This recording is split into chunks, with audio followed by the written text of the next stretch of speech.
Hello. Welcome to the TDPodcast podcast. I'm your host, Jake Smith, and I just realised that this is 100% being covered up. There we go, that'll do. I'll just sit a bit higher. My God, it was not focusing for a while. It's 100% because I started moving that the moment it came in. Hey guys, how you going? You've got your sound on, so we're getting some reverb back here. Dude, how you going? So welcome to the Technical Difficulties podcast, where we talk about Dungeons and Dragons and most things Dungeons and Dragons, and we try and stay on topic, but we generally don't. Please take us off topic. So what that means is that even though we're going to be talking about a topic, if you guys have anything you want to ask or talk about or anything like that, tell us, because we generally get into it. And we talk about your stuff more than our stuff anyway, because our stuff's quite boring. So we have to go with boring.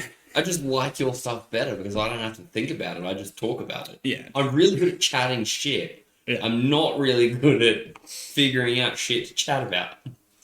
So that's my defense on that. Speaking about that, so what we do is we generally have a topic that we each come up with, and we don't tell each other what the topic is. And one thing that we do is we generally roll a d20 to find out who's talking about the topic. It's the initiative, basically.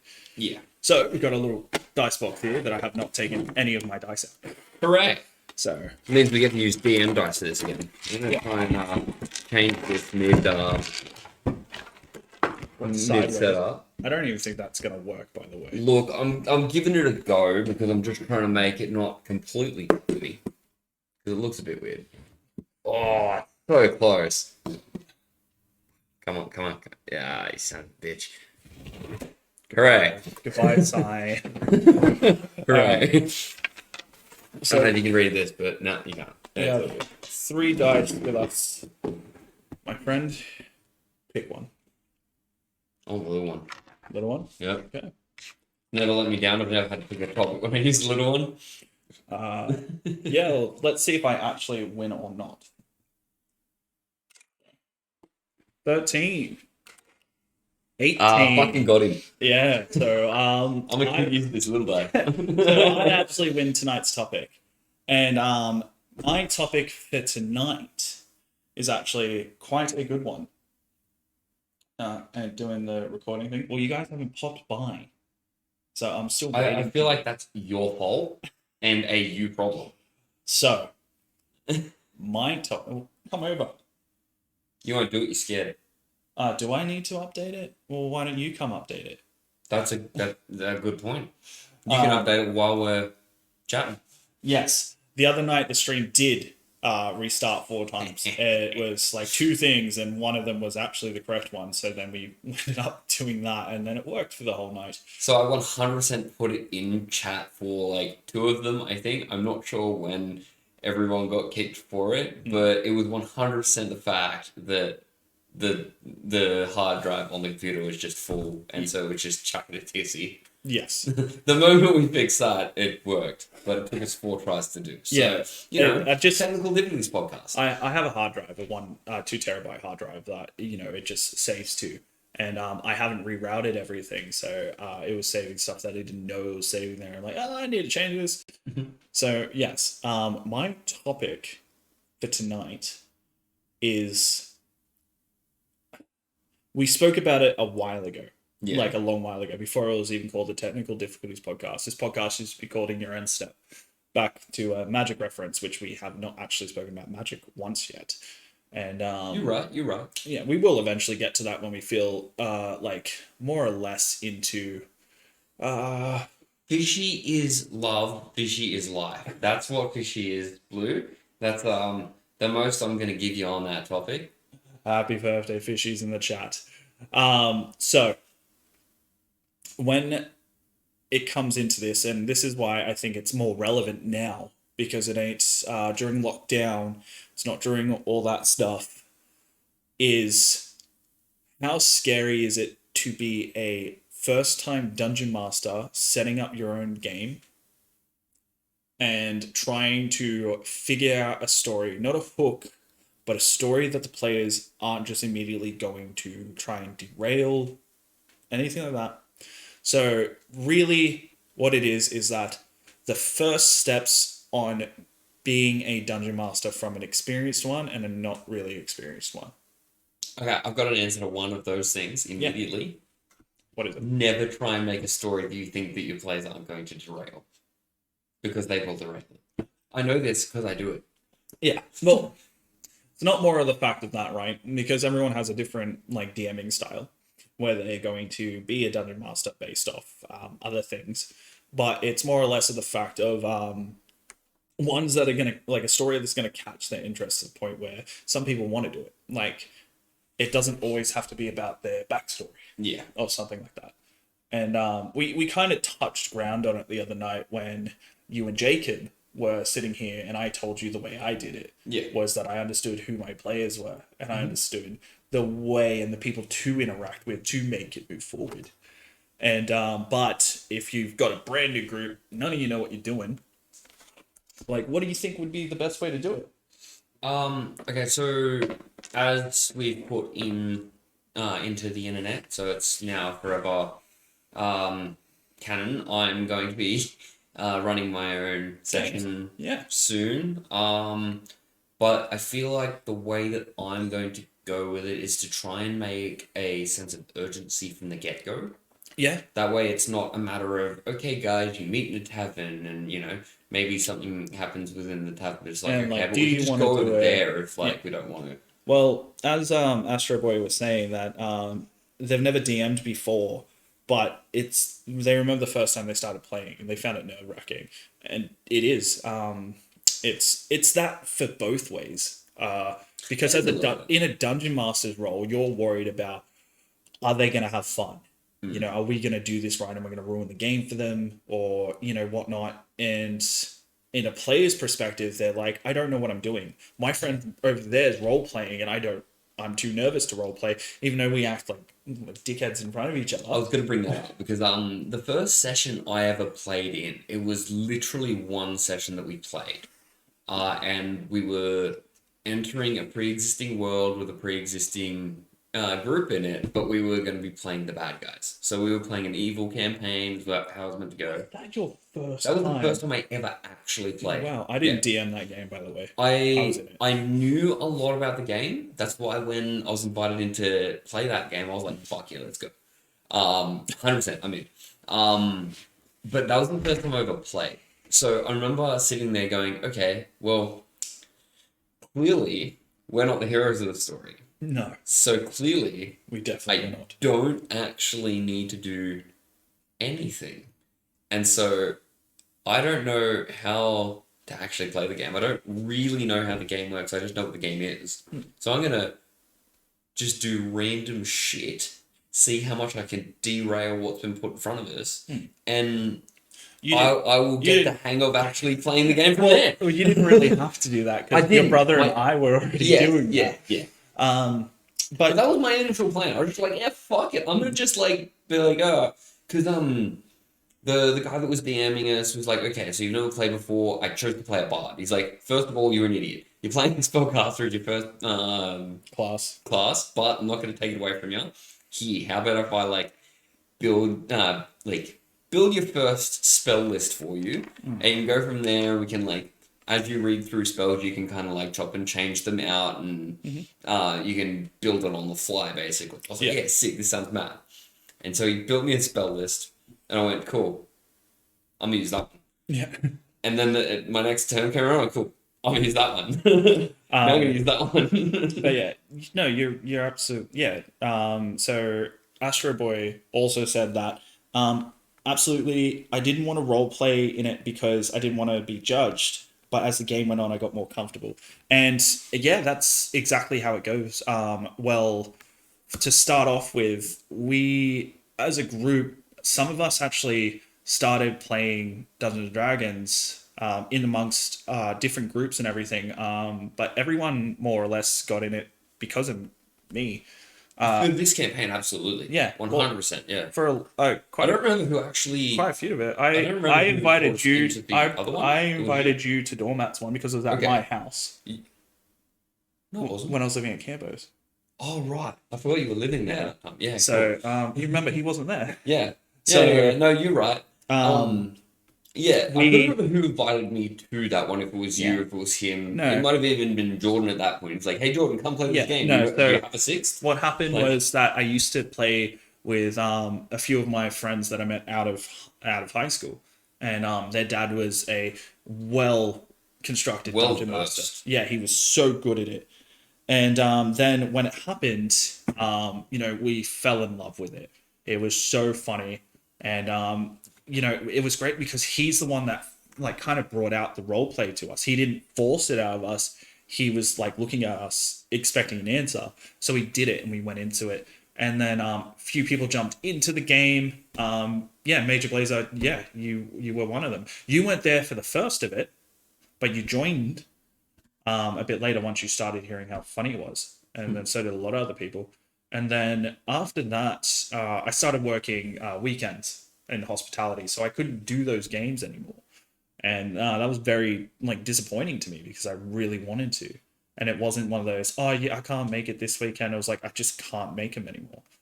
So I ended up one night just, I don't know, where the guy that we were talking about for his first game Yeah. wanted to play. And this is a big thing that a lot of dungeon masters get. The fear of missing out of the games. Yep. And it's like, oh, all my players are loving it, but no one's willing to become a dungeon master so I could play. I'm the forever DM, is what they call them. It's the curse. Yeah. So Once you start, you can never stop. So Whoever I- goes, oh my god, you're great at this. yeah. So I actually was thinking about, I said, well, dude, I've been playing Dungeons and Dragons for ages. I could possibly do it for you. I never really actually dungeon mastered before. I was like, okay, well, let's give this a shot. And so when it came to actually doing it, I was at Game Traders, which is like a local games style store, which a lot of people in like the America and stuff know it as like GameStop Yeah. and stuff like that. And I was with a few friends. I was with 3 friends, and I literally just turned to one of them and I said, "You guys want to play Dungeons and Dragons?" And he just went off his nut. This was Scott. Oh, Scott was like, "Yes, yes." And then after that, he went and he got Arthur, who's currently one of our players now, and one of our other friends named Brandon. And then we went to Brandon's house and we played for 14 hours. We just played 14 hours. I went to my friend Matt's house, who was the guy who was the DM, the forever DM, and I said, "Oh, can I borrow a handful of minis just to have play characters?" Yeah. And then I went drew some dungeons and maps up just on paper. I was like, "This is gonna be good enough. We're not gonna care." And then I was like, "I don't have a dungeon master screen." We bought a 24 case of Coke, and then I literally like cracked open the box with a box cutter knife and stood it up, and it was my DM screen for 2.5 years. Yeah, I could never get a new one. I was never allowed a new one. They just wouldn't have it. It still comes up today, even outside the street. Yeah. Like people are just like, yeah, but where's your Coke bottle screen? Yeah. So when it came to that, and then we played, and we just rolled with everything, and then it made its own story. And then more people started to join because they just heard how much fun we have, and so we played it. We played it 5 nights in a row. Had a day off, then another 5 nights in a row. then had a work shift off and then played 7 days in a row. And it was just getting to that point. Thank you for joining in. Nice to meet you, by the way. And if you ever want to join in, we stream here. We do the podcast, and soon he'll be doing a D&D every second Monday. And then also on Wednesdays and Fridays, we stream Dungeons and Dragons on here, Twitch. So if you ever want to catch it, then come. Do we know you? What? What do you mean? I know who this is. Do you? Yes. Who? This you re-met this person. Oh, hey man. Yeah. Hey man, how you going? Oh, names on Twitch. So you met this. Met this person. Mad. Yeah. Mad. Well, we're in the studio where we do it all. So this is part of the big table. If you can see, my hand doesn't even reach the other, or you can't see, but my hand doesn't even reach the other. So yeah, hit friends up if they want to come play. All right, and then you guys can use the studio, and I'll make a one-shot character for it. Yeah. Alrighty. So while we're stopped, Blue, I'm gonna say that I 100% had that same amount of shell shock coming into that first game. Just like, yeah, fuck it, let's do this. Yeah, fuck it, let's do that. Because I just kept getting told, yes, you can, or you can try. I'm like, let's see how far we can push this. And yeah, that was ridiculous. As you play it more, you kind of go back to video games. You're like, oh, fuck, I wish I could just go into that building. Because I'm sure that if I'm not allowed in there, then there's something good in there. Yeah. And that's why I want to get it. And I know that it's not been pre-rendered. There's nothing in that house, in those video games. No. But my D&D brain is now going, I'm not allowed in there for a reason. Yeah. Now I want to go in there. Yeah. There's a cool item in there. Bang at the last fight. Oh my, don't get me fucking started on that last fight. With bang. Then we just started playing. And then we ran a 24-hour game. And that murdered me. My brain was trying. The good thing is it was like a finale to a story, which was fine. It was already up and coming, and everyone knew what was going to happen, so it was quite good. And then you passed the torch to the guy who wanted to try and DM, and then I just work schedule got in front of me again, and I felt a little bit of burnout. Is what I'll pretty much say. Yeah, I felt some burnout. And you've tried to DM sometimes, haven't you? Not just with us, but with some other people. I did. I actually started running a game with another group. And I think it ended up pretty much the same way as what you were saying with the first time you were going with it. Yeah, you just because there was a lot of people that just hadn't really played before or hadn't played an open world setting. Because I still talk to a couple of the guys, and they still play, but they play a lot of modules. Yeah. So, and it was just kind of that feeling of just roll the punches, and everyone's like, yeah, cool, I guess that happens. Like there was no, but why kind of thing. Yeah. And not even in terms of rules. It was like okay, but why did that happen? It's just like, okay, that happened. Cool. Let's do something with it. What happens if I do this in response to it? Rather than trying to get exposition out of it. Yeah. I guess. It just which does end up coming with playing a lot. And you're like, okay, so why did that happen? Because I know in that other game, I didn't ask why that happened. And I could have gotten some information, and I could have figured out the thing earlier. So now you go back and you ask, and you're like, okay, so you told me this thing happened. All right, well, where exactly did it come from? What trajectory did that rock fall out of the sky? And so if I go over there, then I'll be able to find something. So it ended up being very much the same. It was more of just a roll the punches and see what comes next, and try and do something stupid. Don't worry about the details don't matter. Yeah, don't worry about the story. It's all about just having the fun. Which is part of D&D, but most of all, we all forget, especially when we first start, we all don't know this. And sometimes it hurts because when a DM tries to do this one thing, some players don't decide not to like it. Yeah. And it's tell a story. Yeah. D&D is a storytelling game. You are playing a graphic novel. Take me off topic. What's your opinion on pineapples on pizza? All right. Yeah. Absolutely. Pineapples on everything. and anything. I'm a bit mixed, right? So, when it comes to pizza, I'm not really fussed. I'm more fussed on like the combinations of things, right? It depends on what the pineapple is with. I love pineapple with chicken. Yeah. Yeah, when you have a chicken pizza and you chuck some pineapple in there, I think that's mad. But when it comes to like ham and pineapple, I'm just not a big like that's too bland for me in a sense where the ham is too like Pineapple with anchovies. see this I is the don't know weird what thing. anchovies taste like. I'm not Oh, gonna they're lie to you. I've never had it. they're very like salty. I know. Uh, Yes, I've known that from like it's what makes Futurama. Caesar dressing. Ah, okay.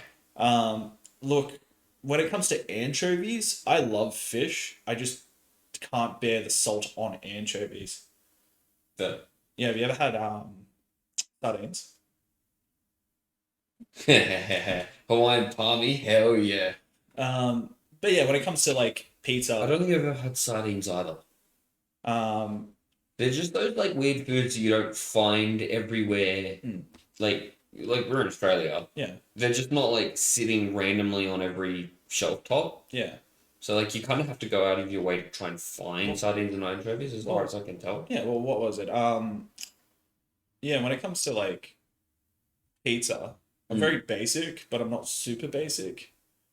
It's like I had an Aussie pizza the other day, which is like a ham and cheese pizza where they crack an egg on top of it while it's cooking. That sounds really good.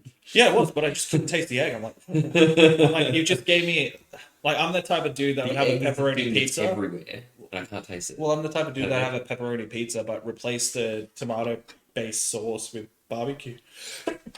Oh my god, thank you. Yeah, I would have it with barbecue instead. Yeah, I've done Oh, that. We do it hollandaise together. sauce on a pizza is mad. Yeah, It's bloody mad. yeah. But yeah, when it comes to pineapple, I don't care. Like, it's good. I just sometimes I just actually pick out the pineapple and eat it. Look, here's my thing on pineapple. I've always liked it, and then I went to Hawaii, and it's everywhere, and I got like stupid obsessed with it. That's why pineapple goes on everything. And Well, I'm not sorry. well, I'm a bit weird too. It's like I don't like olives, but I love olives on my pizza and I love olives on like my Subway. That's fair. My God, give me more. Back to D&D. What's your opinion about the thematical strong character that is very unoptimized versus playing an oh, okay. This stuff happens all the times, all the bloody time. And you know what? They're both right in a different school. And it's all about I think the best way to put it is all about the players that are playing. It's also the game that you're trying to play. Like a really optimized character would work really well in our campaign setting right now. Yeah. Because we're playing a really gritty game, so you want to play something that's optimized so that you're getting the most out of whatever you're doing with And you your don't die. character, and so you don't die. Yeah. But that being said, um, there's more than a couple of characters in our current campaign that are 100% not optimized No. on purpose, and they just work well because as long as you're kind of smart about what you're doing, even if you do it in a dumb way, you can kind of avoid those like major consequences. Yeah. So I think they're both great. It just depends on Well, your reasoning for wanting to play and it. another thing is too, you can combine them to have an optimized character be Who's really thematic? who's very thematic. I mean, um, yeah, that's my my evil character from last Oh, what's campaign. my opinion on the artificer? My God. You've got so some thoughts on that. I do. I have a bit of thought. So are you talking about the artificer released in Eberron or the artificer that was released for the main? Yeah, from is it Tarsus? Yeah, I think Tarsus. Which one? Tasha. Tarsus. Okay. So Eberron's makes sense because it's in Eberron. Eberron is meant to be the futuristic steampunk style. The one in Tarshish, I believe, was very powerful from the word go. And You reckon? well, powerful in the sense of not in terms of ability, not like sneak attack type powerful, right? Like it doesn't compare to that. What I mean, it compares by just watching from what your brother did, and I don't know if he played it right or not. Yeah. But creating your own bagger holding, I find that very powerful because when you actually end up when the DM goes, okay, it's time to give you one, right? It kind of just exists. Yeah. And I feel like they could have done something more for that in terms of the like Artificer could have done something a different ability. I don't know why they gave him a bag of holding. It seems like just a thrown in there type thing. It's because of the replicate magic item. Okay. So That also is that no, it's part of replicate magic item. Yeah. No. So you can choose a bag of holding has one of those things, and so that's the point. Because it's an artificer, and because you're infusing magic into mundane items. Yeah. You can temporarily turn a bag into a bag of holding for as long as it takes for you to put another infusion where that is the oldest one. Another one So- that I find very broken to start off with is the ability to have +1. Yeah. Look, it's only as abusable as you let it be, though. No, but what I mean is that from the get-go, right? So if your dungeon master doesn't hand out items willy-nilly and doesn't give you like heirlooms like I do, right? And this artificer can just turn around. And sometimes it's very good because they can just turn around and go, oh, none of us can hit this thing that the DM decided to throw at us. I can. Yeah. But it was just more of the fact of like, is it? It's hard to really explain off the top of my head for me, but I just think it just gets rid of the magic of having a special weapon, in a sense, right? I don't know. I think it's fine. I think you're also kind of thinking too far into it.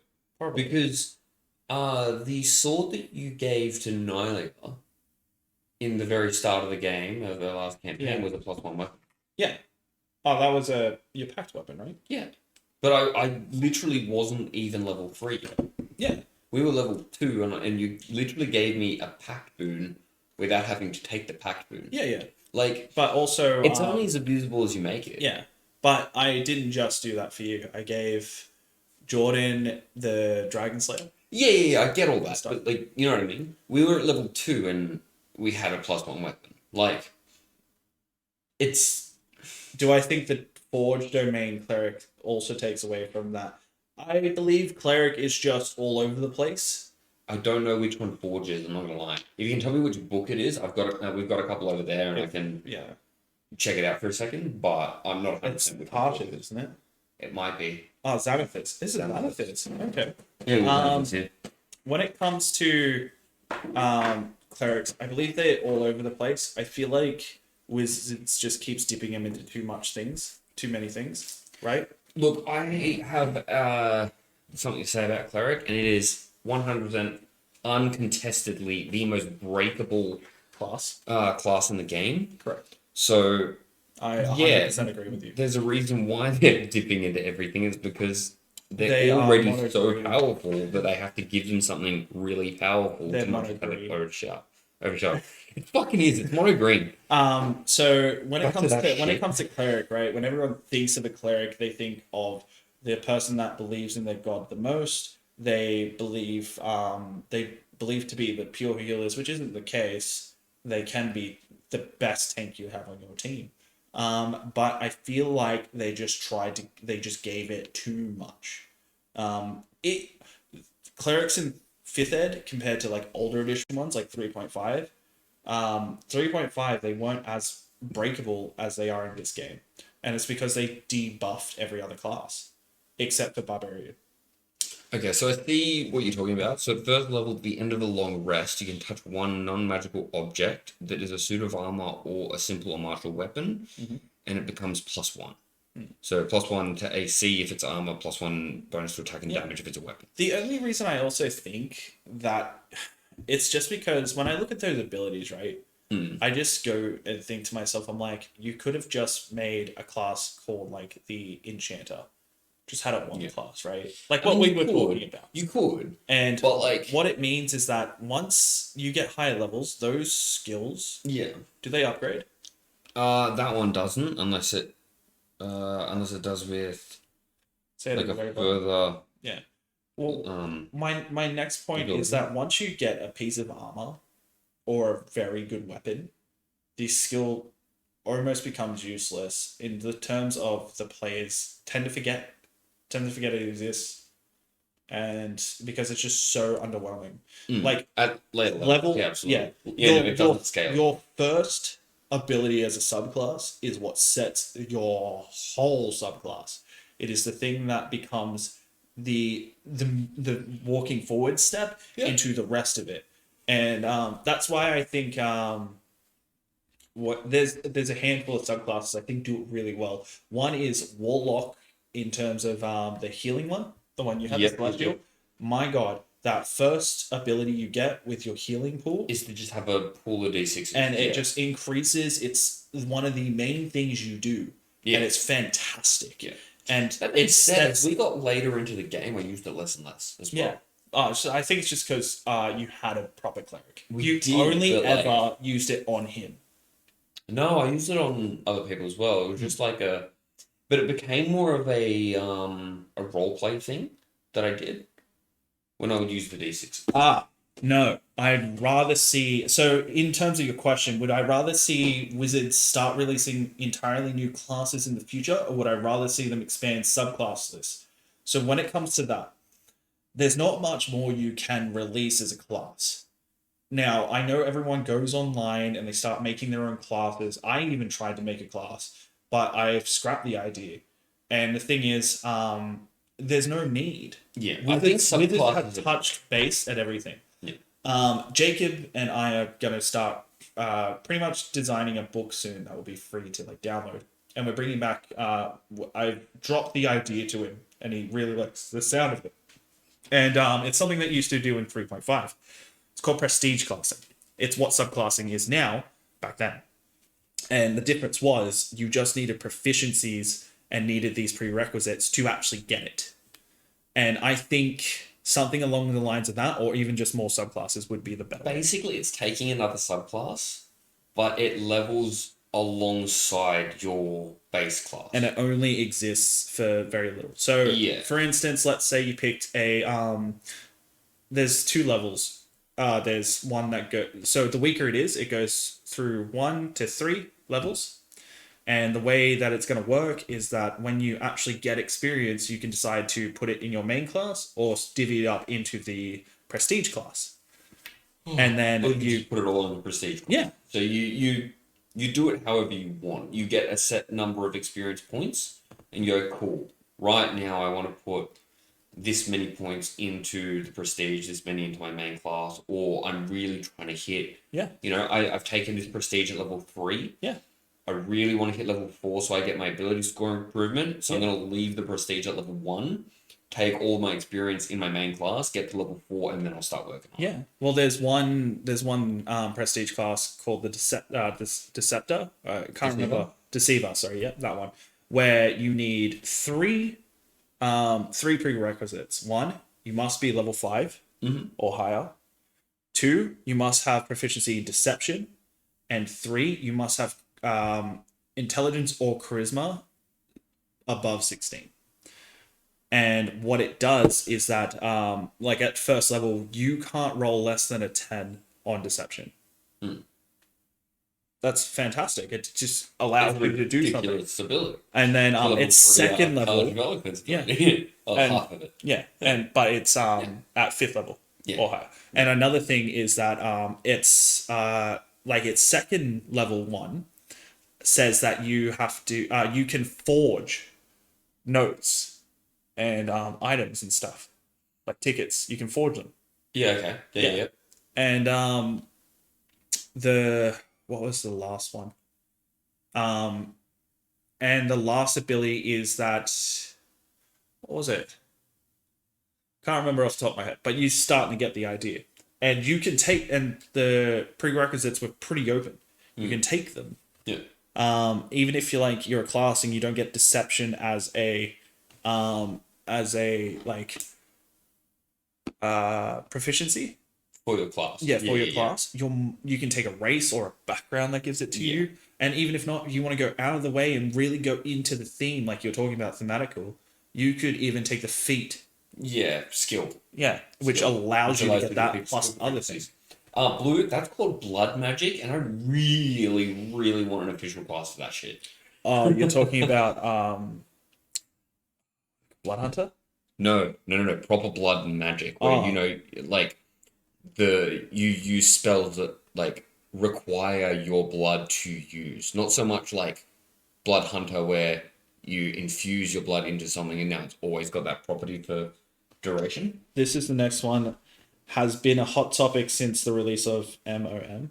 Which one's I haven't been keeping up to date with the Monsters of the Multiverse. Monsters of So Multiverse. the newest DSP book, the one with What do you think the next era of 5e that people refer to as 5.5 or 5e Advance will look, and do you think it will remove short rests? No.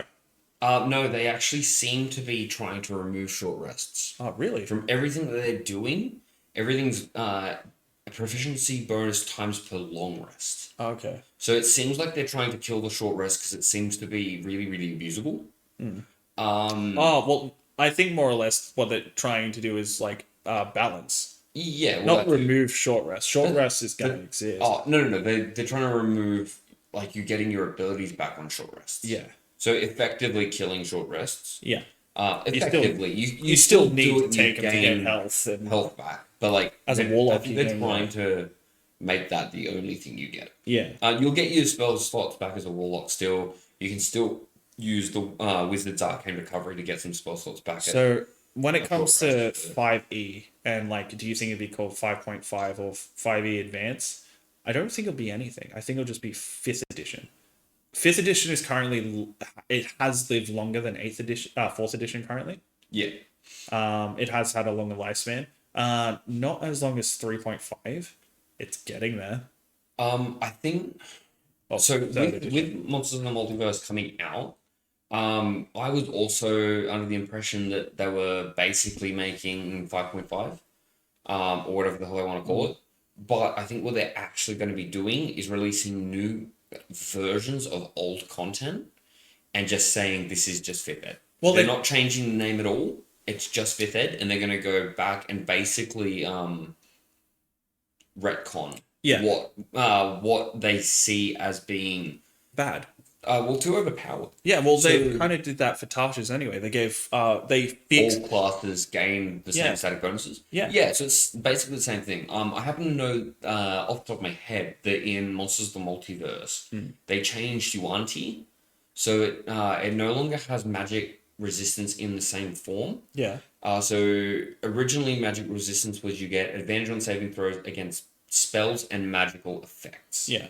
Now it's just spells. Yeah. You don't get it against all magical effects, which means that you no longer get it against like a dragon's breath, fire breath. Yeah. Or like,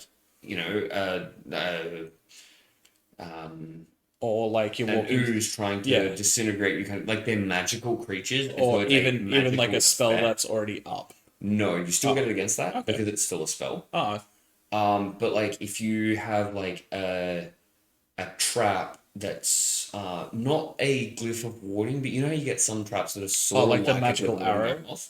Yeah, like the arrows. that's one? not a The spell, ranger? but it's a magical effect. Yeah. So you get advantage. You don't get advantage on that. Yeah. So So they've changed that, and they've also taken away poison immunity. You now get poison resistance, which is in line with every other class that has any kind of resistance.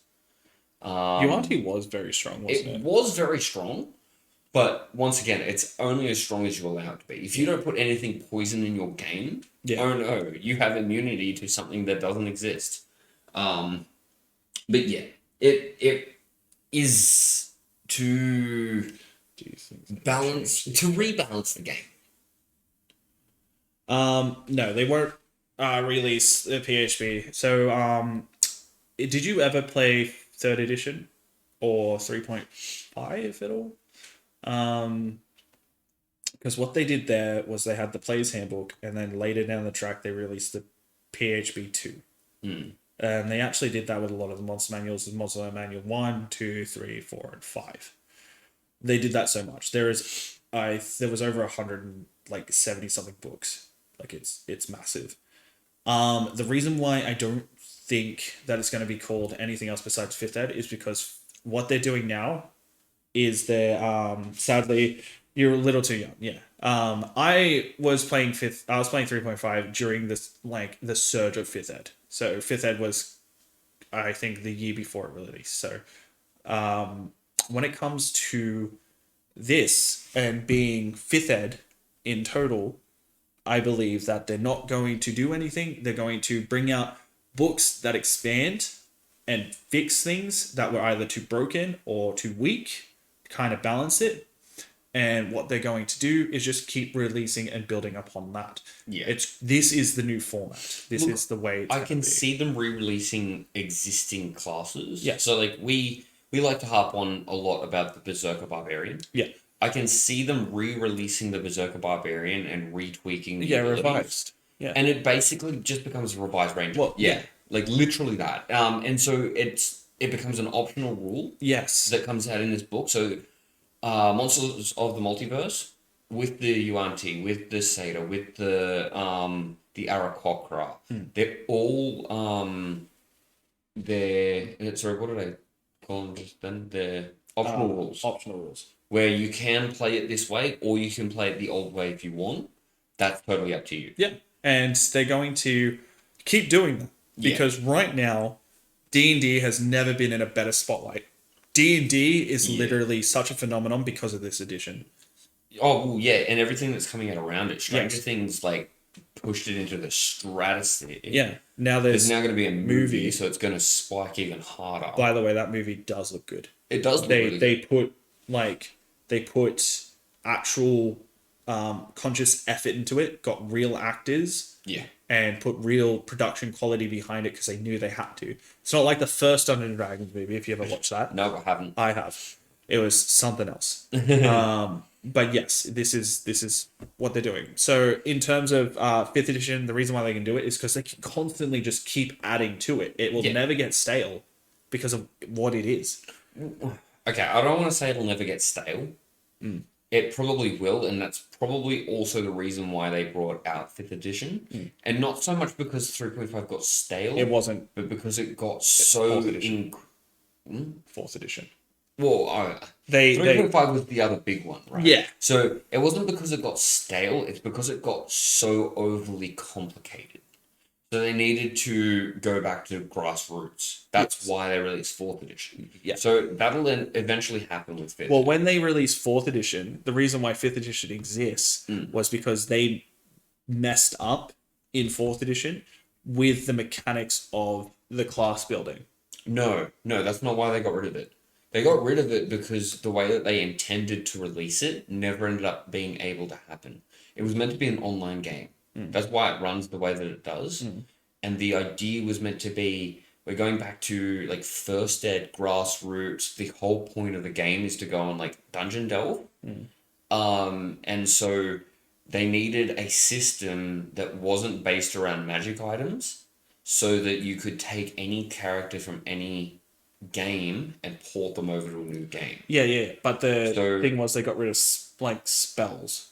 Yeah, no, that was kind of the point though. Yeah. So, because they were trying to streamline the whole thing and they were trying to make it really, really, really portable between games, they had to condense everything down a whole lot, as well as the fact that it was meant to be released online. So it couldn't be that, you had a... How many pages in Player's Handbook is dedicated to spells?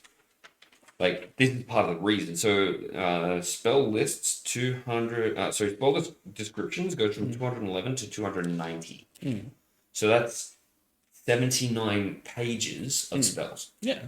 So, changing it from spell base to ability base allowed them to condense it down a stupid amount. Yeah. But I think... That was the whole point. They were just trying to condense. Yeah. I feel like they overthought that process, though. Not for the fact of trying to condense it. I think they did that too much. Because 3.5 was nuts. You had 750 just classes plus your subclasses, basically. Yeah. And that's just that. And then you imagine all the playable races you had, which was a lot.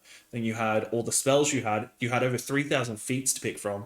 It was just it's insane. Where the this amount game, of customizability in 3.5 is stupid. It's The Sims. Yeah, but like fifth ed will eventually get to that point, and they'll have to go. Okay, we're gonna build a new system, and we're gonna go back to bare bones, and we're gonna start But again from what zero. I think fifth edition is doing right is the fact that they're going, here's some new subclasses for the main classes.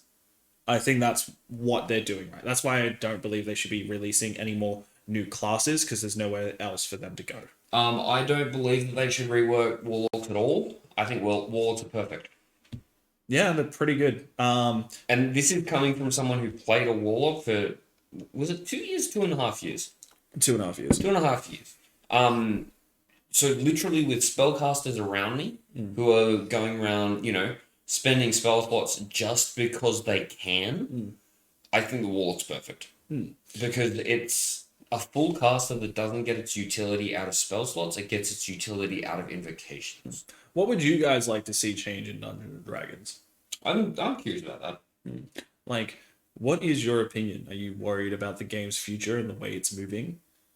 Are you wanting to see more classes? And if so, like how do they stand out? Bloodlock. Are we just talking about a blood magic caster again? Again, I really want to see it. I think it could work really well as a warlock. Well, I think Matt Mercer was on the right track with Blood Hunter. Yeah.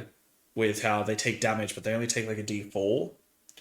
Yeah, so I feel like that's also a thing, but like I would love to see a character that literally uses their HP as their resource pool. Like Not- instead of like, so the way that your spell slots work is like your first spell slot is this much HP you lose. Not exactly. I would like to see it as a warlock subclass. Yeah. Where you get your original warlock spell slots, but then in order to expend a spell slot once they're gone, you have to Dip dip into your HP pool. I feel like that would be. That'd be I sick. think there's only two classes that could actually do that, and that would be Warlock. Warlock and sorcerer. Right. No, I would say Wizard, because Wizards could learn about it, where Sorcerers have to be like their whole thing is to be innately But blood magic with magic's it. always been one of those things that you like can do or you can't do. Like in Bloodbending. pop culture. Yeah. You know what I mean? Like it's always been one of those things that you can either do If it they- or you can't. If they change short rests in a way that they can't get spell slots back on a short rest, I would like to see an expansion of a pact that could provide what they lost from not getting the spells back on a short rest. Technically they already get that with their invocations. At higher levels you can start to cast more and more powerful spells at will. So I think it's 15th level invocation where you can cast invisibility at will. Wait, do they just not get their spell slots back on a short rest? No, they do. Oh. They're talking about if they rework it to try and. I don't Change think it? they will, only for Yeah. the fact that a warlock is the only caster the way it is. Yeah, it's so dynamically different that if they were to You have three. completely change it, Yeah, it wouldn't add anything to the game. It would literally take something away from it. you have 3 slots, so you have to make those 3 slots count. And if you're doing a massive battle, the only way you're getting stuff back is by a short rest, and you can't. And theoretically, you could if you wanted to, but realistically, you shouldn't be taking 5 or 6 short rests Yeah, in a day. that's right. Your DM would literally turn around and go, "You guys are already well rested." So at level 2, you can already cast Silent Image at will. You can already cast False Life. Oh, sorry, no, that's a first. Yeah, without spending spell slot. So you've got False Life at its maximum die, as long as you have enough time to continue, casting it. So like we at our table when we do at will spells, they're a bonus action. Yeah. So they're a bonus action, but they don't take any verbal, somatic, or material components, which is the point. Like it literally says in the False Life one, you can do it without expending your spell slot or material components. Well, one of my questions is because have Donver, did I say that right? I don't know if I said that right. Yeah. Yeah. Do you play a warlock? Like, what class do you play? You get No. mage armor and No, I speed with animal. strongly don't believe they would, because it is one thing that makes the Warlock different. It makes it special. Yeah. It is the whole purpose of it, is the fact that they only get 3 spells. It's like 3.5 Warlocks had a full spell list. Yeah.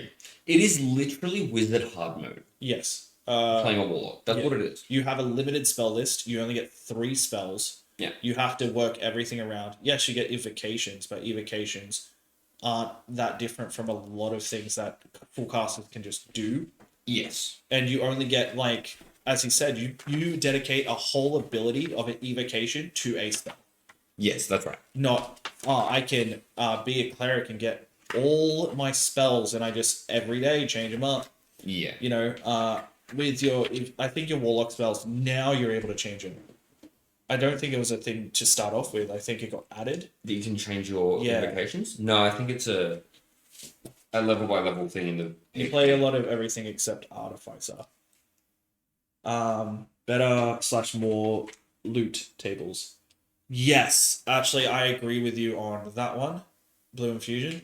When it comes to looting tables, they're really all over the place because they build themselves off challenge rating, but it's like, I don't think they thought of it properly when they were doing it all.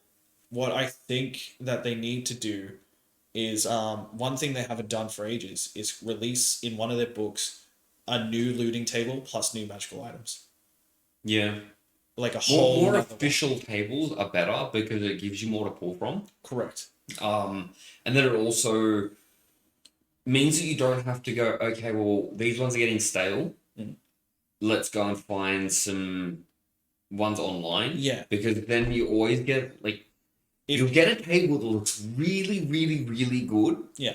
But it's got one magic item in there and you're like, breaks the game. fuck that. If you want And then you have to try and change it and Like, remember it. You so- can't just pull the table. If you want a good looting table, this is all I'm pretty much going to tell you, is go to the 3.5 Dungeon Master guide. It has a better loot table than on the DMG. The thing is, don't use it for magical items, just use it for the actual loot itself. Because it goes so into detail about what you get that you could believe it was there. Yeah.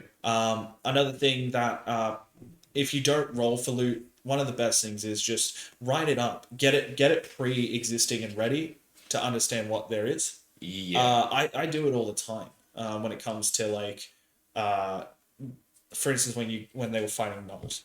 I instantly knew how much they had, and I said, you know what, for each gnoll, I'm just going to roll a D10, and that's how much copper they had on them. Mm-hmm. So I'd roll it a few times, depending on. So I rolled it like it's 5. So it's 5 D20s that I'd roll, and then each individual one had this much on them. Yeah. And so that was one thing that I had preset in my mind that I had to roll for.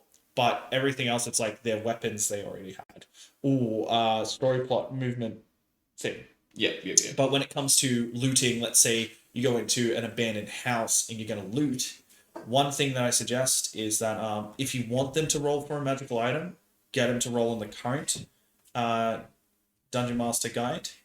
One thing I do for that is something that keeps it nice, simple for me. I get them to roll a D10, re-roll 10 because there are 9 tables, and then I get them to roll percentile on that set table. But I also do a nicety and say roll a D4 and you get that many rolls.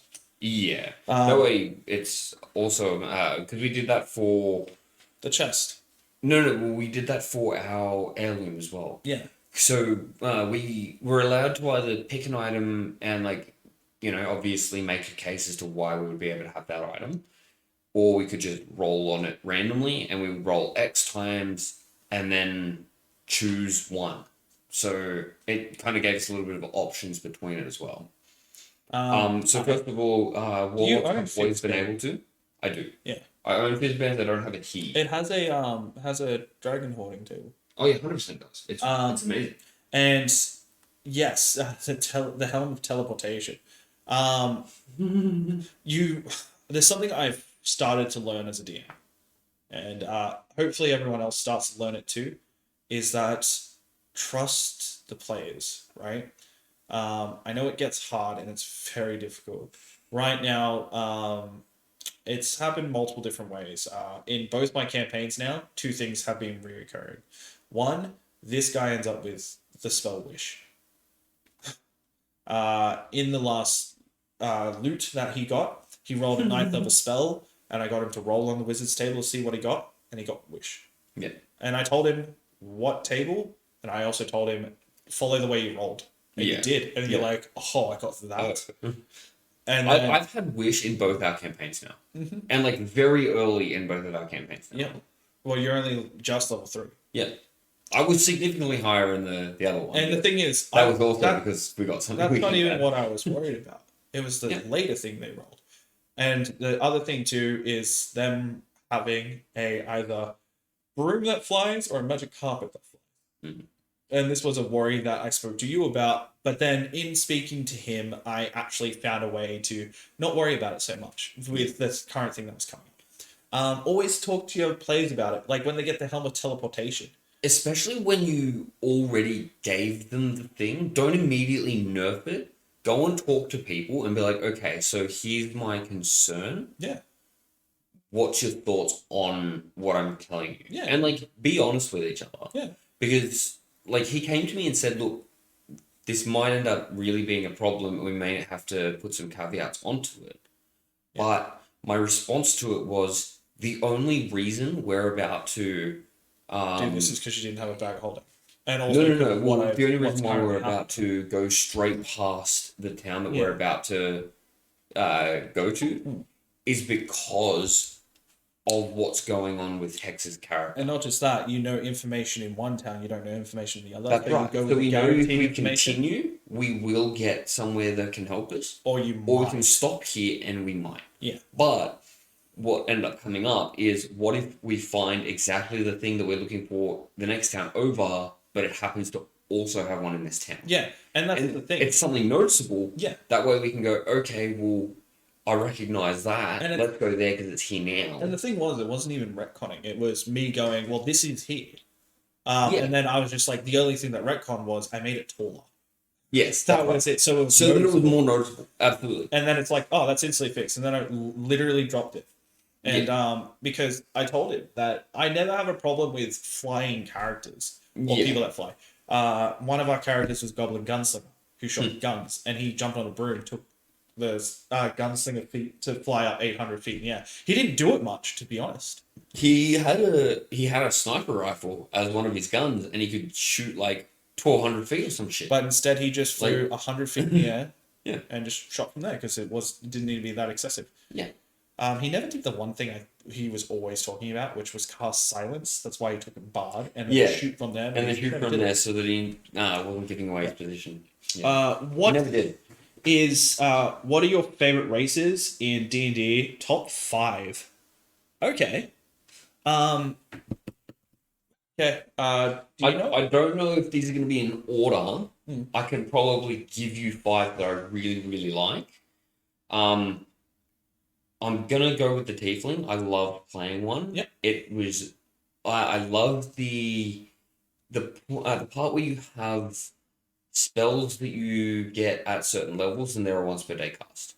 I didn't use them all that often. I used Hellish Rebuke a lot just because it was free, but like the other spell, Darkness, I probably only used it like twice in the campaign. But I really like them. I love satyrs. I love the idea of them because I'm just a nerd when it comes to Greek mythology. I love Greek mythology. So I've always wanted to play a satyr, and then he's just like, no. Like, yeah, great. But that's fair. It has magic resistance. I get it. It's not even that. It's just more or less of like, because I've made a world. Yeah, of course. And with the world that I've made, expansions haven't jumped into it yet. Yeah. So I'm being cautious about what 100%. But like, yeah. It's also, they're overpowered. I get it. They've been changed now, but yes. What else? I love the Aarakocra. Because of the fly speed, it is 100% because of the fly speed. But I don't like the winged tiefling.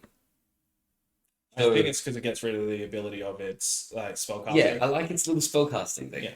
I like the Aarakocra. It's obviously just a flying race. That's what makes it cool, but you can do some really interesting things with a character that can fly.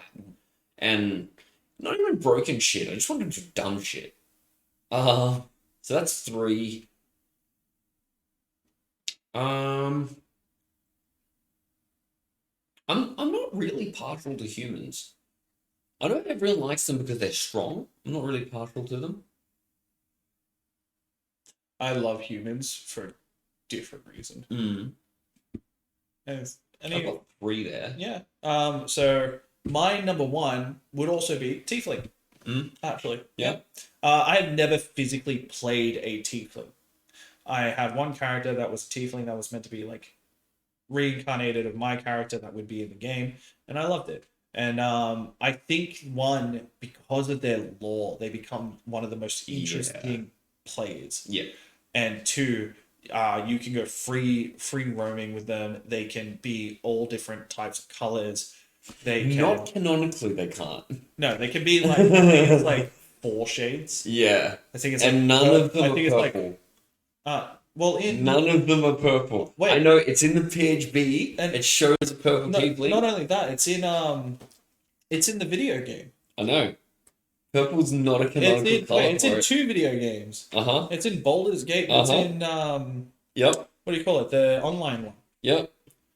Yeah, it's literally purple. I know. Oh, where is it? Yeah, apparently it's legitimately not a size. Skin.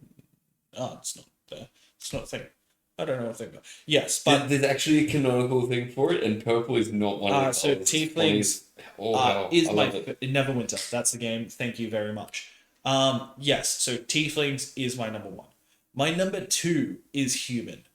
Only for the fact that I love it so much was because it was my first real character that I played until level 17, and I played it for 4 years. And I was the odd one. Funny enough. I was the only human, and I'm just in amongst all these other magical races that were just way better than me because they had all these extra abilities, and I was the guy that goes, okay, I have no innate ability, but I am great at what I'm doing. Here you go, I found a line here. Their skin tones cover the full range of human coloration, but also include various shades of red. Written in the player's handbook, like a lightish red, right next to a picture of a purple Tiefling. Yeah, I know. It's ridiculous. Yeah, it's hilarious, and everyone loves playing purple Tiefling. Yeah. Not canon. I love the idea of Azamar. They're cool. I do like them. I don't like Fallen Azamar though, which is funny because it's the most generically played. It's because it's the edgy one. Yeah. But I love Azamar for the same reason I love Tiefling. It's just because you're human, but you're a bit different. Yeah. I absolutely adore the Hobgoblin. Ever since I saw one of its abilities called Saving Face. Saving Face? Jesus Christ. If you've never read that, wrong. Go into Volo's Guide for Monsters, go to Hobgoblin in the Monsters Races, and read Saving Face. Holy crap, that's so funny. But no, I love it because, actually, I'll put Hobgoblin and Goblin in the same tier. Like, they're together. Because one's just taller. Yeah. It's just because I love it when a player plays a monstrous race but makes it different. And I've seen it twice now. Yes, you are correct, but you're also not correct in the wording of the book. Red is a shade of purple, but purple is not a shade of red. So, you are technically correct. The best kind of correct. So, I've said 4 now. And then my last one, and I don't know why it is one of my favorites. And I'm guessing that it's going to be orc. Yeah. It's just because like half orcs. It's just because you think about it. Like a human and an orc made it. Yeah. But it's also like the upbringings can be 2 different sides of the coins. Yeah. Yep. And you have a like choice. how Gordon's character is right now. That's what I'm saying. You don't have the very stereotypical orc. Yeah. You've got the other side. Yeah, shaving down my teeth so Yeah. I look more human. And you know, you have the abilities are great, and I think it's one of the underrated races actually. And Yeah. it's just so like you can have it to be so menacing or looking more human like than orc like, and it's just you can take it in so many ways that just makes it different. It's like when people go, "I'm a half orc wizard," I go, "Fuck yeah, you are." Yeah, that's because you already did it. Oh yeah, no, but that's what I'm saying, Um, right? I will say, I don't know if I could call it one of my favorites because I've literally only just seen it, never played it, never seen someone play it, but I love the idea of the abilities, and that's the Harengan, the rabbit folk. Oh yeah. Those things look fun as fuck. Okay, so your number one is the turtle from Monsters of the Multiverse. Multiverse. Wait, did they release that? Yes, Why? because it's now official. Wasn't it? It was official in. In like It's in Tasha's, isn't it? no, it's not in touch. What book is it from? I think it's in Wildermount. Wildman. That's the one. I thought that was official. It's official. It's It's because been it's a critical printed role. by Wizards, but it's a critical role book. Oh, okay. Is So it it's just the not same? actually official? Is it almost just the same? I can't remember. I don't think so though. Okay. So total, yeah.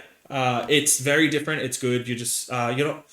When people go, you're Master Oogway or you're the My Ninja brother's Turtles, very it's very partial different. to it. Yeah. Dwarves. I love dwarves, especially when someone really gets in the role play of dwarves. But you Yeah. can also take that one very different, not be super stereotypical, and then yeah. So Oh, that the kobold. Oh my god. Human? Yes, I want to play a kobold so bad.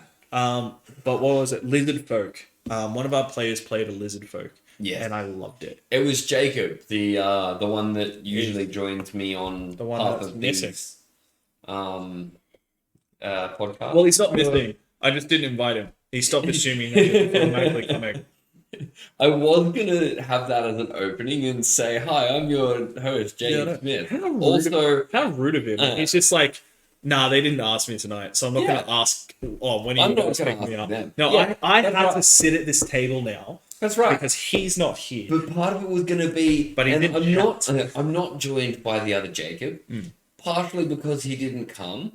The other half is because I didn't go and pick him up. But True. I feel like this is his fault for not having a license. Look, so I don't like Hey, dude, Multiverse of Monsters, Kobold. Are you talking about the one that was released in Volos? No, the one that was released in Monsters of the Multiverse. I think he said he. I like. I the do other not one better. like. Oh, He does not like. my number 5 is Kobold. Oh, yeah, sorry. I do not like Monsters of the Multiverse. Yeah. Yeah, I agree with you. I don't like Monsters of the Multiverse one either, because they don't get pack tactics, and they don't get cower, grovel, and beg. What? What's the last one? That's the original ability that they have. I don't think you've got it here. I'm going to just get it up Volos. on my phone. Wasn't it in Volos? It's in Volos, yeah. Yeah, I It's thought. not right here. Oh, like right in front of us. Okay. I mean, if you want to go and get it, feel free. Oh, look, I'm sitting down already. That's what I thought. Yeah, so Kobold's actually a mad one. I never thought of that, but with the lizard folks, I just love how they're based. And the guy who played it actually really played into how a lizard folk is. Like he looked at people to like eat them. type thing. Yeah, 100% he did. It was great. He was not deciding to learn customs of other races and stuff. He ended up doing it, becoming a different form of lizard folk, but it was just that type of thing, you know.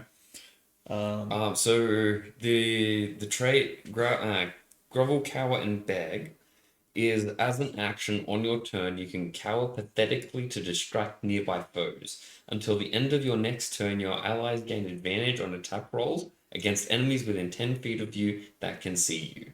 Once you've used this trait, you can't use it again until you finish a short or long rest. That's fine. It's hilarious, and I love it. That's like saving face. I was 100% considering using the kobold for my bard. Oh, actually. Because it's got that ability. But then I really needed the free feat from Variant Human to make it even funnier. Well, so I went Variant Human. One of the best things that you get to realize is the fact that you have a choice between the two. That's right. Option. That's right.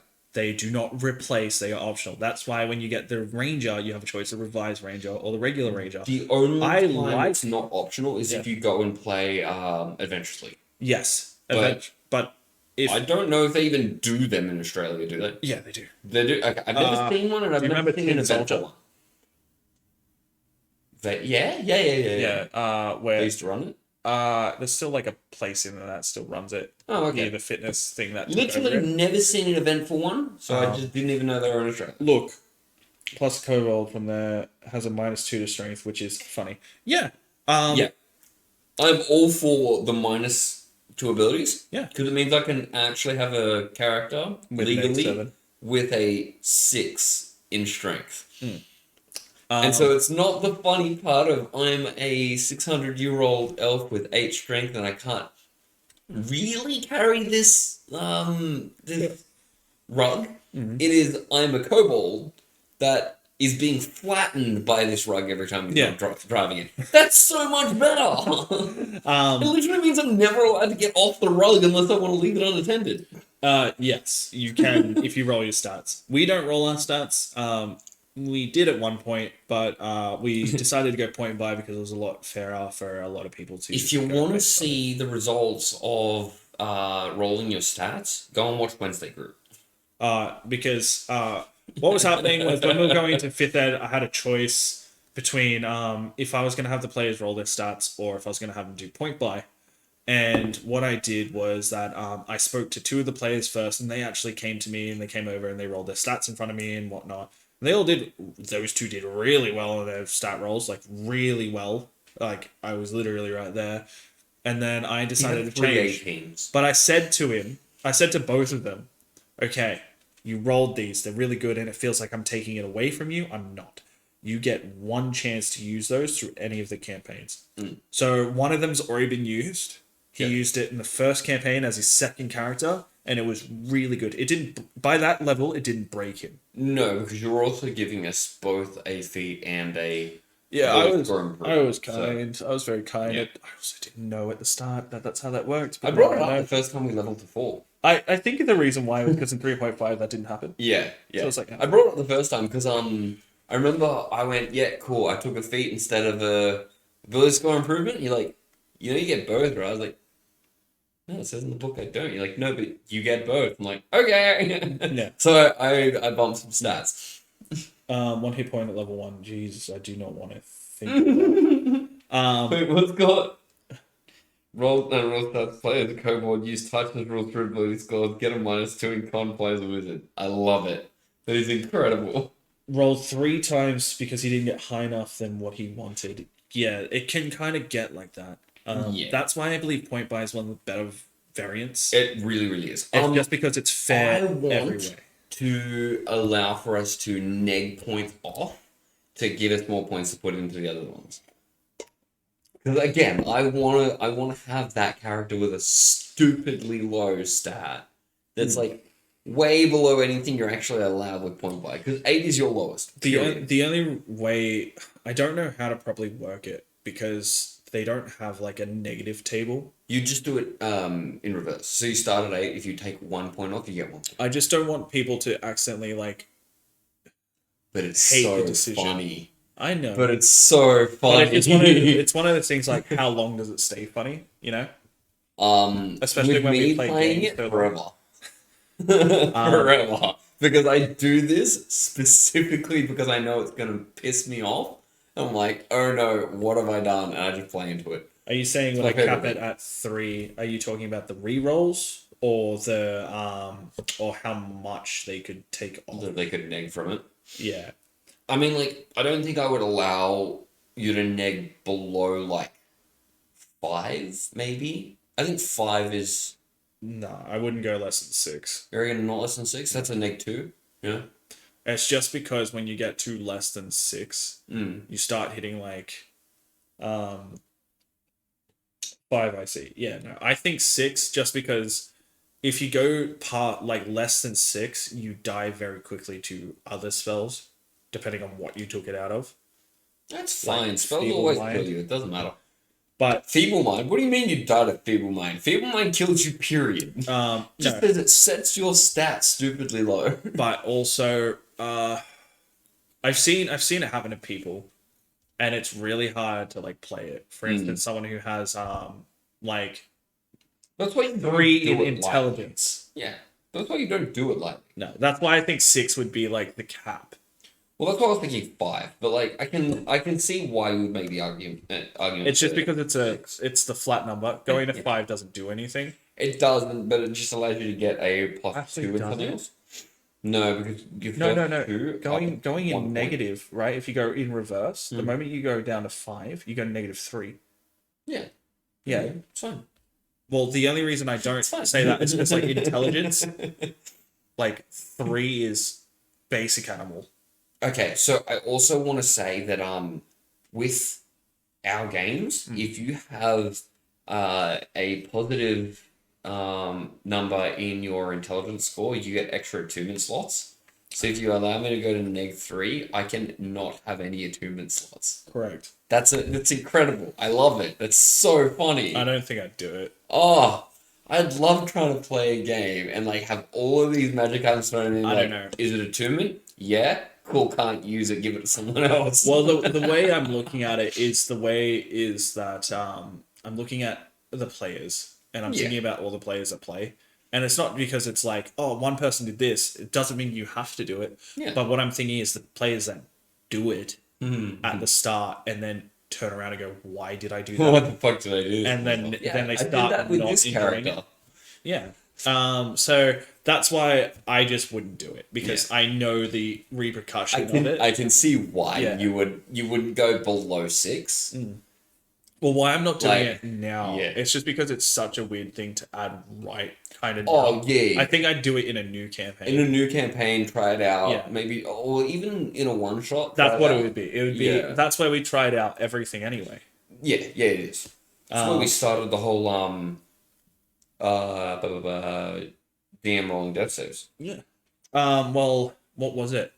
One cool thing that Arthur brought up to me. See, that's awesome. Imagine playing a druid that has higher intelligence in wild shape than in base form. You wild shape to get smarter. That's so good. What, like, that is an amazing character idea. Like, But it can't talk. I'm going to turn into a great ape, and you sit there and you like draw out your plan in the sand, Sorry, Mr. and then go Barrington. back to a fucking. It's literally that. Sorry, Mr. Barrington. Yeah. And you just go back to a human. You're like.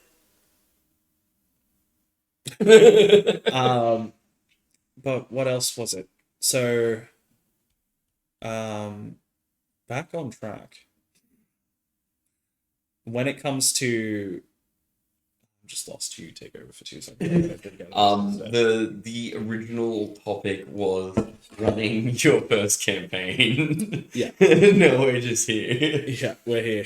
Alrighty. So when it comes to running your first campaign, now we spoke about running a campaign with new people Yes. and how it can be overwhelming in terms of like, do you want to role play it, or should the like, what do you do if the DM's not role playing type thing? But now you're about to run in a game with experienced players, and I think also it's more terrifying. that but also one person that is new Yeah. that we're gonna see. So I think starting out as a DM with experienced players is more terrifying Really? because you've already got the players going, okay, so I can do this and this and this and this and this. So they come up with so many more things that can stump you. Whereas if it's if everyone's new and everyone's figuring it out at once, you can kind of just go, yeah, I suppose I don't see why that would be a problem, because they're literally asking if they can do it to see how it would work in the game. Do you So think you're this, all experiencing it at once? do you think this would be less intimidating if you had prior experience being a dungeon master? Probably. Yeah. Yeah. Which I don't count what we did as No, experience. no. It's not. This is what I'm saying. Yeah. This I'm counting this as my this first. is going to be your first big Yeah. one. Yeah. This is not the one shot type thing. This is you're running a campaign. Yeah. 100%. So you don't have the confidence to DM. The funny thing is that I originally thought I didn't when I first sat down, and I was getting ready to it. I only did it so that way my friend could DM. And then I fell into the forever DM role. So I think my greatest advice that I've ever given anyone ever is don't be afraid to make a fool of yourself. And that goes for more than just this, but it goes for this so much more. Oh yeah, if you want. If you sit down and just make a fool of yourself while you're DMing, everyone's gonna have fun because they're gonna be laughing at the stupid shit that Not you're just doing that for too, no reason. the players get relaxed more as well. Yeah. If But you because they're having fun and they're laughing and they're enjoying themselves, they're just gonna, oh well, why don't I do something as well? And so they get into the role play aspect of it. well here's a little known like fact is that when we went live for the first time ever on this channel, we went not in terms of doing the podcast, Jake and I have been doing it for ages. And we've gotten to the points where we're so used to being on front of camera it's not even funny anymore. I'll go back and watch those first ones. We don't actually. Oh really? No. Oh, I lost I them thought on the they were uploaded. No, I lost them to the data transfer of Oh no. the hard drive. Yeah. So you would watch us sitting in front of these cameras During and lockdown, by the way. So you understood that we were using a customer service voice. yeah, we weren't face to face either. Yeah. So it's We were like both speaking to our own computer screens, And and so it was talking like about very much Discord. like a, okay, didn't see I each other's am faces or on- anything. I'm on stream and there are people watching me, and Yeah, Jake is stay on like, I topic. can't look at Blake and be like, hey man, what's going on? Yeah. It's like I have to listen to him and Yeah. respond. And for ages too, when we were doing it, we were using he was using his phone, and Oh. he had it the wrong way, so it was showing him dog shit quality. And then one day he was setting up, and I'm like, "Hey Jacob, are you using the front camera or back camera?" He's like, "Oh, front." And I'm like, "Switch it over to the back camera." He did, and I'm like, "Bro, you just like pixels existed out of nowhere." Yeah, it's fine. The reason why I was doing it though was because I was trying to set it up on my own on my side. I couldn't see it from your side. Yeah. So I wasn't able to line myself up properly, and I wanted everything to be lined up and proper from the moment we went live. That's good. It's good that you had a dedicated in-person group during lockdown where you met twice a week all the way until late 2021. It's really good. But the way that sounds is like you don't have that anymore. Yeah, which is unfortunate. It is. It's very unfortunate. Well, So- my question there is, why did it fall apart? Was it just work scheduling? Oh, you moved. Oh shit! Like you moved like really far away for them to the point where you guys just couldn't, or it just Different became time very difficult for you to go They on. still meet. So why are you not part of it? Like, during lockdown, so I would assume it was online, right? Oh, unless they snuck out the sneaky Yeah, well. beaky. We did. Well, we didn't exactly do that. You were like, "Hey, you want to go for a walk?" I'm like, "Yeah." In person. Yeah. Okay. No, fair enough. Hey, we don't know who you are. That's fine. We're not going to judge. No. No one can actually look at this and be like, "Oh my god." Yeah. Yeah, that's fair. So F's in chat, absolutely. Yeah, I Yes. want to. so when it came to what was it? Yeah, so when it came to the very first session that we had, at the start, you watched me, and I've already been on like we did this podcast so I can get prepared to be in front of a camera, Yeah, live in front of people and chatting with people and because whatnot. you were the one that was having to I come was- up with the Yeah, story. and the way I do it is I come up with it on the top of my head. Yeah. So at least if you got the camera Hmm. experience, sitting here, chatting, just doing whatever, Oh, you were fine. wow! What, you all lived in the same apartment complex, Ah, and you guys never. That's good that you guys never got COVID, but that's so lucky that you lived in the same Yeah. complex. What? That's heaps mad. all right, well, I have a suggestion for you if you still want to play with them. Literally get someone to set up a computer at the table. Oh, my sick plan. My Yeah, COVID your sick plan. Yeah, 100%. I have a spare monitor over there. Get them to set up a That's monitor gonna, like at fit the... here. Yep, and then just set up a camera for you. So they can also just move the camera and be like, oh yeah, this is what you're looking at. And then you can just keep playing. It's fine. So yeah. So when it came to the first, Downstairs to play D&D, upstairs to sleep. yeah. I'd be mad. Well, for me, it's inside, inside sleep. Come out to the studio, play D&D. Yeah. So when it came to doing that first session, you watched that back. It's on YouTube. It's currently our second most viewed thing, which I'm very happy about. And you watch that back, and you'll see me And I openly go, I have no idea what to talk about. Oh, yeah, At yeah. the start, because I was like, announcements, get ready and do all this. And I was just like, man, I just don't This is the know. first time to do this, and my brain just went blank. And I So was just- someone do it for me. And I was just watching Kat like draw on her hand and everyone just nervous. And I'm like, okay, I've got to do this. How am I doing this? Yeah. And I knew Knowles were going to be a part of it, but I had nothing set up. Yeah. I am an improvised DM. I'll always be one. I have an idea of what I want to do, and I will execute idea when it comes up. And okay, I said, all right, I have to make this in a way that they're gonna laugh, that they're gonna get into it and ignore it, and I have to pick the right person to go into it stuff. So I did, and that's how I came up with the voice that destroys me, and it's my Noel voice. And destroys Rob. Yeah, if you watch the first time I do it, I go, and you watch him just, and he's like, you see him trying to keep a straight face. You see him trying to keep a straight face, but you see his shoulders go, like start hopping up I and down. hope that picked up that squeaking. Oh, it I don't probably think it did. would have, but my God, Oh, it I hope probably it picked did, up that to be honest. squeaking. But the thing was that it. he laughed so hard, and then everyone else started laughing. And now there's a meme going around about when I was the Noel in the bar, and I went up like this, and I like did the whole face and went like really loud. Yeah. And they use it all the time, and it's Yeah, it's funny. great. It's funny. I'm very, very happy with it. I'm glad you're joining a new group. In 13 days. Yeah, man.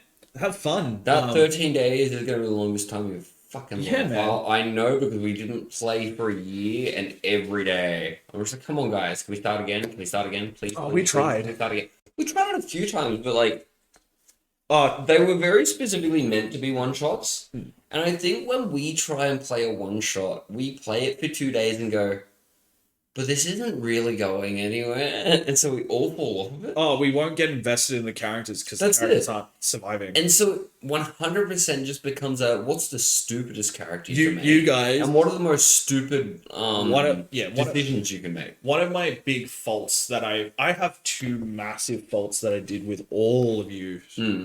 One of them was getting you so used to one character. Yeah. To get so invested in a character Oh, yeah. that's the character.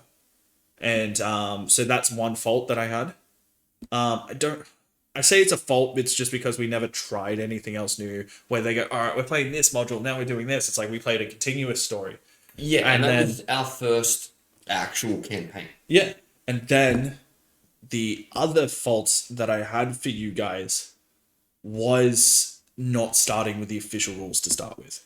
Yeah, we came in with quite a few house rules. And the house rules were to make the games easier. It was. But then some of my friends were taking him to different games. And I'm like, oh shit, you're not meant to do that. Yeah, so like when he says so- taking them to different games, he's like, all right, so now I'm going to do this. And they go, what do you mean? You Like, can't do this. that's And then not they'd a come to thing. me and go, oh, we can't do this. I'm like, I know. Yeah. I do it for yous. Yeah. And then I'd have to go, okay, well, this is it. We have very little homebrew rules now. We have homebrew systems, Yeah. and we make that clear that it's Yeah. a system that we run. But we I don't think it's have just cleaner rules. when you play it with the main rules of the game. As it's the big cleaner. reference. Yeah, it's cleaner. So I have, I 100% think that, you can mess with them on the fly, but if you try and make them actual rules in your system, then you fall into the trap of then someone does something and they want to do it this way instead, and then they want to use your system, but then in a different way, and so you're trying to keep track of where the rules actually are and what you're changing. All right. Yeah. We're going to take a pause on the topic because we're going to help our man out. Okay. Oh no, please don't play Batman. No. It's not that. Okay. Donver. I don't know if I'm saying that right still. Okay, so you said that you're joining a group in 13 days, so 2 weeks. And you've made a character, you have a character made, it's high RP with minimal combat. But I made a turtle of knowledge domain cleric. Turtle. Yeah. Did you make that class based on the fact that it's going to be minimal combat and higher RP? or did you make it because you wanted to? Yeah, I 100% agree with that. We are like currently we're playing a high RP minimal combat for the Friday group at the moment. We're moving into like periods of less combat Yeah, you're and about to, yeah. Where it's more um experience based off what you accomplish. but we have a character in we have two characters really in Zephyr and in Kashmir that are pretty much 100% combat based. Yeah. And that's not gonna hurt their characters. No, because they're very charismatic in the terms of who they are. Yes. And they're very roleplay based. Yeah. In terms of they roleplay and they It do just it means based that off when we what get they are. into a fight, they carry the fight. They do, they That's, really do. That's all it means. So, like, I would go into Wednesday group, which at the moment are a lot more combat based. Yeah. And I'd go in with an RP character. I Yeah. would 100% do it just to mess with the group dynamic and have fun doing it. And be like, okay, cool. You guys are the fighters, and I'm going to, That's a hard question to not answer, help but out I've too made much. him with a specific character in mind. Okay. The only reason I say this, and I'm just gonna say it like this as it is, because I'm not gonna say that I am, the best at making characters. I have not really played D&D in years. I have DM'd it because I've got stuck in the forever DM. That's why out of nowhere I go, hey Jacob, guess what? You're DMing now. I get to play. Okay, but in all honesty, when it comes to you making a character, this is one thing that I always say. And I think this is one quality that I'm very happy that my players have. When you build a character, there's always a bit of you in it. Yeah. And if you are a very you're very talkative amongst your friends, then it's no matter what you're going to do, you're going to be role playing. Yeah. Okay. When it comes to, for instance, the character I'm probably going to build for his class, his game, I'm veering away from it. I'm trying not to, but I'm probably going to build a melee class. Yeah. Okay. And if I built a fighter, you're going to watch me do a lot of the role play. And Yeah. that's what I did in your last one shot. But I was the ranger. I think the point you're trying to make is if you're going to be building it, because it sounds like it's really, really geared to the roleplay in what the class does, and if you're only doing it because it's going to support that type of game, there's a lot of chance that you're going to fall into it and just go, well, it's not what I really wanted to be playing. Yeah. It's like you with Westfield. Yes. I loved the character concept, but I built the character to be way too far on one side. Yeah. And I built them wrong, and I built them wrong like fundamentally with the stats that I put. Yeah.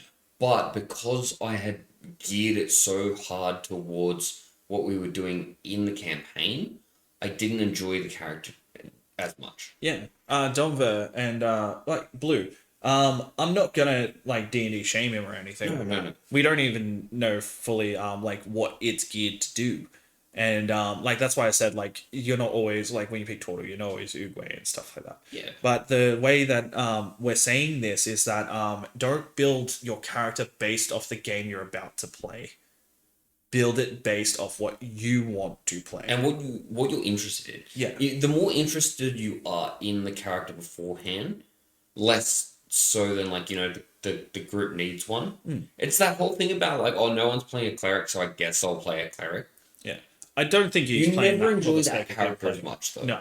But Oh well, I actually forgot that he's playing cleric. Yeah. Yeah. Not what I meant. I meant the healer cleric. Oh, we don't have a healer, so I guess I'll play the healer. But for instance, you never enjoy that character as much. But when it also comes to the whole minimal combat, and you're not too sure about that in the higher roleplay.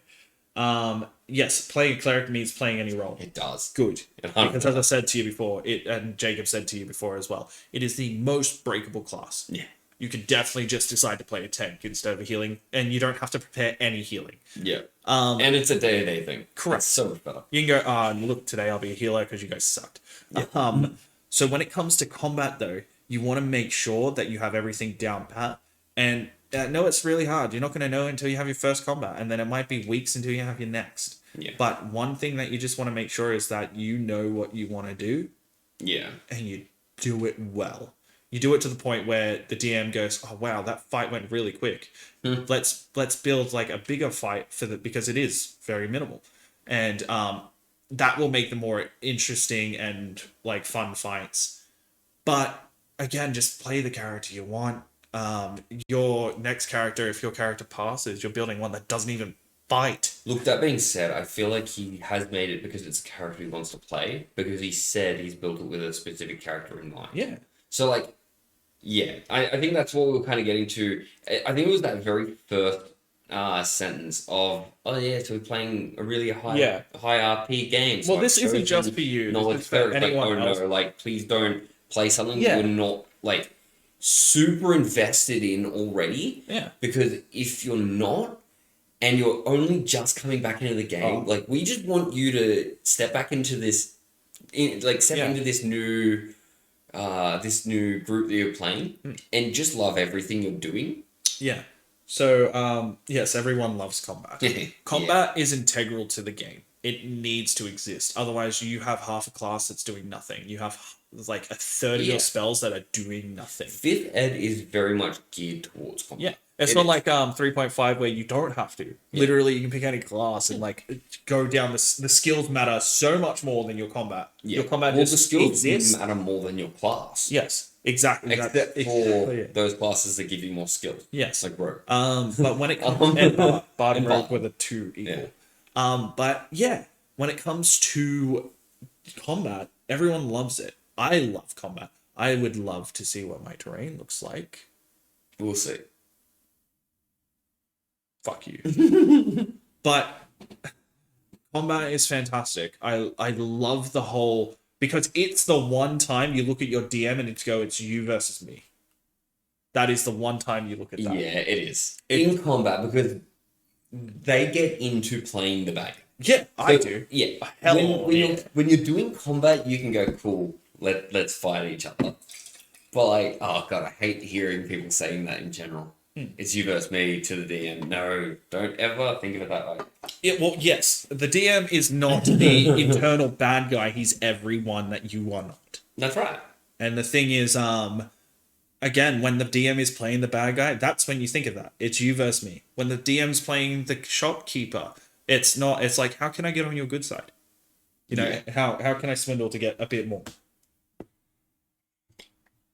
The DM is the bad guy, the good guy, and everyone in between. Oh no. What are the red flags? More iffy about this group is what I meant. There are some red flags that have been irking me, but they're not severe enough to deter me from giving them a chance. What are the red flags? I'm very, very curious about this. Yeah. Because, I hate hearing people saying, oh yeah, I can't play. And then finding a group being like, oh yeah, they were terrible. Look, I'm just so lucky that I got pulled into a group and we all already know each other. We're all so invested. Well, the thing is too, you all know each other because it started with the thing where you all knew of each other. Yeah. Got to the point where Arthur's like, I don't remember Kat. Entering. She was just there one day. And then she's forever been here. Yeah. And it was like that was my point that I was bringing up earlier. Everyone ended up knowing everyone because of me. Yes. Because you all knew me. Yeah. And then I brought everyone in. Yeah. And then now you're at the point where you all know each other. Oh yeah. Like it's no longer that whole it's that whole oh man. And I think out of the original group, it was Arthur that I hadn't really ever spoken to. that was Rob as well. Nah, I knew Rob. Did you? Yeah, I knew Rob. How? Just from gaming Okay. in general. Like, yeah, I knew Rob. Alright. I'm pretty sure the first time we met up for a game was the first time we did the... No, it was before that. We'd go up and hug each other and we'd like... Because it was the thing that was weird around GT that everyone would look at you and go, what are you doing? Let's look at this. Okay. There's a bit of Controlling vibes coming from the DM's interactions with some of the group members. They made some interesting comments about some characters' choices that did not exactly sit right with me. Are Mm. you talking about the fact that they would talk about how, oh, that's a bad idea type thing, where they bagged out what the character would, like, ultimate goal would be?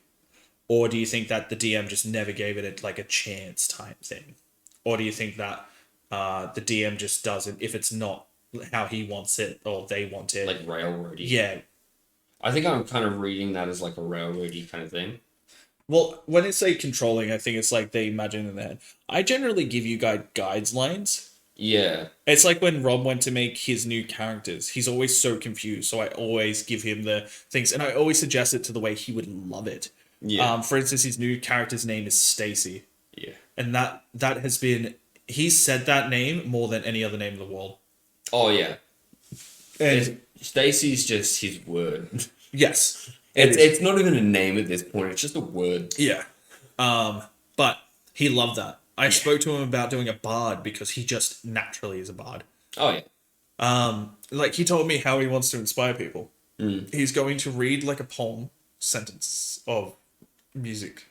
Oh, lovely. Yeah, that's it. Lovely. And I'm like, yeah, do it. I said, and you said your character has like drumsticks, so like bring them out, play them whenever you want. Mm. If you can't think of something, you go, and then that's it. Yeah. Like that's what you do.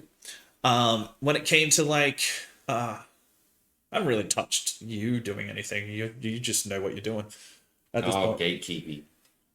Gatekeeping thing. And yes, I've talked to them about this, and I assure that I was over. I've been assured I was over. Still feel off. Yeah. Okay. Look, you're not going to know until you try it, though. I do agree with where you're coming from. Even if it feels off, you're like thinking that it doesn't seem so bad that you might not be that you won't be able to play. Yeah. But if it does end up being like kind of shit on your first go, I kind of recommend taking that as what it is. Well, look, Especially if it's gatekeeping. What is gatekeeping? Gatekeeping is when you're like stopping people from doing things because it's not your way. Oh crap. Yeah. Is that rules wise or just character wise though? Like In general. So, No, you're not doing that because I don't like it. okay, yeah. All right. Like less of like a like when we were talking about the races, and I was talking about like I really want to build a Seder. Less that was a world building thing, and you're like, yeah, once we get out of this world. Oh, I even made like a new thing where like even told Jordan's like, what is when artificers, right? Yeah. Because I wasn't ready for them to be in the world, but I have found a way that they can be existing but in it's the world. also you not having like the know-how of how to deal with them as well. Yeah. Like It's not me going. It's an experience thing as well as I've already built a world that's really fluid and they've not come up at all. Yeah. So it just makes sense that they're not in this world. As soon as we move away from this world, go ahead, play whatever the hell you want. Because we can make the world to have included them. I think also sometimes gatekeeping can come off like not the right way. I think like how he was just saying from there with what I've said, it might come off. They might be trying to have it explained that way, but it might come off a wrong way. Yeah. Just by look, I hope it works out for you, bro. Yeah, no, I do too. I believe that anyone that wants to play D&D has every right to, and I hate the fact that sometimes it's just really hard to find a group. Yeah, we are very blessed in the terms of the way everything. I just noticed that the W1 world looks like nuts. What? Oh god, it does. But everyone, I hate the fact of how hard it is to play this game. It is very hard to play the game, not for the fact of the rules, not for the fact of your knowledge based off it, because we spoke about it. You guys can know nothing and come in and have fun, like 14 hours. Oh yeah. But I hate the fact that it goes to the point of that you get everything ready, and you have people that aren't dedicated. They say they want to play, and then you have people that are dedicated, but then work schedules conflict, and all that stuff. You'll give it a try. I'm not someone to stick through something miserable. Yeah, good, bro. Look, All the best for it. Yeah, I hope it works out. 100%. I hope everything goes well with it. One thing is that one thing that I hate as an excuse these days is when I see people and they're like, "Oh, my work schedule doesn't line up," or this or that. There's only a few excuses that I accept these days, more or less of that. Like, what is it? I don't live close enough to my group. One thing that you have. Yeah. Um, That's fair enough. No one wants to be trekking 3 hours yeah, to get there. Exactly. Play But you for a have few people hours that are and then willing trek to do 3 hours back. Like, stop that, man. Yeah. You have people that are doing that. You do. But, like, that's a level of commitment you can't expect from people. Correct. But when it comes to, like, oh, I double booked, and it's like, well, we were the first you booked with, right?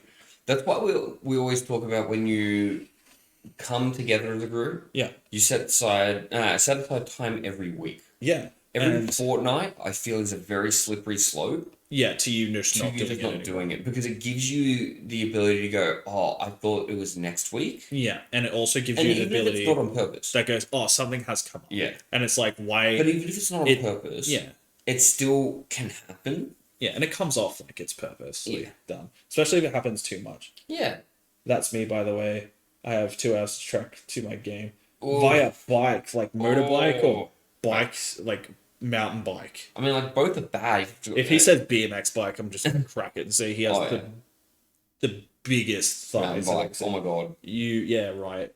You are very dedicated, my dude. Yeah. Yeah, so many oofs. Yes. So one thing that I have the biggest calves. I'll second you on that. It's probably the only muscle in my body that I do have that's defined. So when it comes to when we talk about dedication and everything like that, it is everybody. Yeah. It is not just one player. The person that has to put the most in is the dungeon master. Yeah. If there's no dungeon master, there's no game. But it's really great when more than one person does take on the role of dungeon master. I've heard of games where they come up and they don't even know who the dungeon master is for the afternoon. That sounds fun. Yeah, they just go there and they go, all right, whose turn is it? That sounds really fun, actually. I kind of enjoy it. And I think I'd like to give it a go at some point if we could get everyone on board. Yeah. And it's just like, okay, we're going to rotate and everyone plays the next session and then you, like, build the world together in that way. That's nuts. So, like... You got to be on the same page about it. But you could also be doing it in a way where people that are less confident in writing a story piece could go, cool, you're doing combat today. Because I can run combat. Yes. You know, they just put a couple minis on the board and go, cool, this is what you're fighting today. And they just run the monster. Yeah, fuel prices are nuts everywhere, by the way, including for us. Oh. And you said gas, so I'm guessing that you're not from Australia, which we are. It's like, what is it? It's like almost 11 p.m. Yes. But yeah, when it comes to... No. Yeah. So, the dedication part. And we had a whole live stream based on this last year. When it comes to dedication and all that stuff, we are so blessed with the understanding that everyone did. To the point where, and I can't preface this enough, remember how I said at the start of the stream that I played 5 days and then had 1 day off, then 7 days, and then had a shift off, which means that I worked and then came back to the session. I was a DM that was very dedicated because I was hanging out with my friends. Yeah. And now I'm a DM that has a 9-to-5 job, that has a partner, that also does this and needs to find time to hang out with friends. And biking in the snow, gross. I like riding a push bike, but god damn it, in the snow. No. I leave my house at when it's 1 degree. And I walk out in shorts and a t-shirt. I don't want to be biking in the snow. Even beyond that. So when it comes to dedication from everybody, I have like a rule basically, and I set this rule a while ago, which was that 3 things will excuse you from D&D. These are your 3 excuses that are your thing against everybody else. Yeah. Which is personal health, which can mean that you're sick or something has happened that you can't make it, which means that generally if you are sad, I do suggest come play D&D because it's a second world that gets your mind off it for a few hours, that you get to hang out with friends and just ignore everything. But it doesn't always work. Yeah. So it's not for everyone. exactly. Some people So want to be by themselves. Yeah. So personal health, work. Work is something that I just always say that's got to be the thing ahead of everything. One day people hope to have jobs like this. We don't have jobs like this. We all work different hours. We all do this as a dedication. And then, so yes, work will always be the thing in front of everyone because it's the thing that you need to live. Negative 23 degrees. Oh. Or Fahrenheit, which Is one? that Celsius or Fahrenheit? Yeah. I'm hoping it's Celsius. I might actually be able to, I don't think it sleep would with a be blanket on. Celsius. I don't think it gets that low. Yeah. Freedom units. It's amazing. And then the other point of dedication. That's in Celsius, yeah. Okay. Yeah. Yeah, mad. Yeah, Right. I like it. And then when it comes to we're the enjoying third it. one, the third one is family. Yes. So if you have a family event like a birthday or you and your partner have something on and whatnot, that's kind of just those are the three main life things that need to happen. When it comes to birthdays and stuff, they should be pre-scheduled. Yes. I should be as a dungeon master, I should be let known in advance. That way you can plan around it. Exactly. Even if the rest of us end up playing, you can plan for someone not to be here. Exactly. And Then it stops other people not being able to play a session. right. And I said to all my players, I said, okay, I need your 100%. Yeah. I've been very lenient more than recent, but there was a time where I had a player who we had with our original group, we had it all ready. We're going to go make the session and go make our characters do session 0, get going. And then this guy came and he got there before I did. And then he left before I even got there. Yeah. And I was 5 minutes late. Yeah. With one of the players. Yeah. And it was just due to traffic. And he left because he said, I had a party and I didn't think it was going to take this long. I didn't even give it a chance at that point. I just said, I'm not dealing with it because I've had players like you. I think kind of getting off of what the point of that was though, which was dedication. Dedication and playing every fortnight. I feel like it's a slippery slope. It is a slippery slope. If you're the kind of person that goes out and games with friends, like let's say that you play Xbox online or whatever, and you play once a week every week for a couple of hours, it's the exact same thing for playing D&D. Literally. Literally the exact same thing. The only difference is that you do it from your own house usually. I'm going to hang out with people at a car wash. Yeah. Or I'm going to skate park or whatever it is. Yeah. It's the exact same thing. Yeah. So playing fortnightly is a slippery slope. Everyone starts to forget. We play weekly. I actually had to force it to 1 day a week. Yeah. And then I had three. Then I had that. 3 groups in the week, which was nuts for me. It's the reason I let him get away with it. Unpopular opinion: night shifts are the best shifts.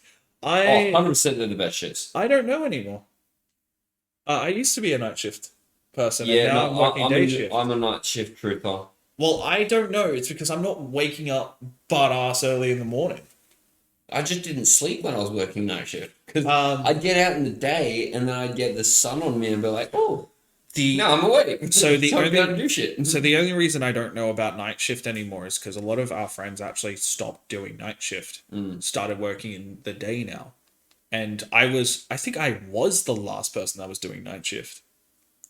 Yeah. Yeah. Yeah. So then the moment I joined the day shift, it started to I started to see everyone more. And it wasn't I still see everyone the same amount. Yeah. It's just more of the fact is it's not me trying to work around to see everyone now. It's so easy for me to see everyone. that's just because now our schedules line up. Mm. I 100% think I that night miss shift's sleeping. better because I prefer to not wake up and go to work. I like to have my day, Yeah. go to work at the end of the day, come home and sleep. Well, if I was working night shift, none of this would be. I Would be know, doing none of but this. then again, once again, like that's because now all of our schedules marry up. Line up. Like Yeah. when they all line up, you're in the best, you know, It's the reason why time we frame can to do what we work. can do. Like it's because they line up. That Yeah. whether that's day or night. But yeah, night shifts are 100% still better. Yeah, it's actually well, yeah. If I could have my work start at 10 a.m. in the morning, I'd be so down for it. I hate waking up.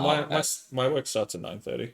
I get to work at 8. Oh. So like I wake up at 7. I have to be at work at 8 because I'm not getting up any earlier than 7 a.m. Yeah. Stuff that shit. I don't know why I'm not saying fuck there, but I'm still saying shit.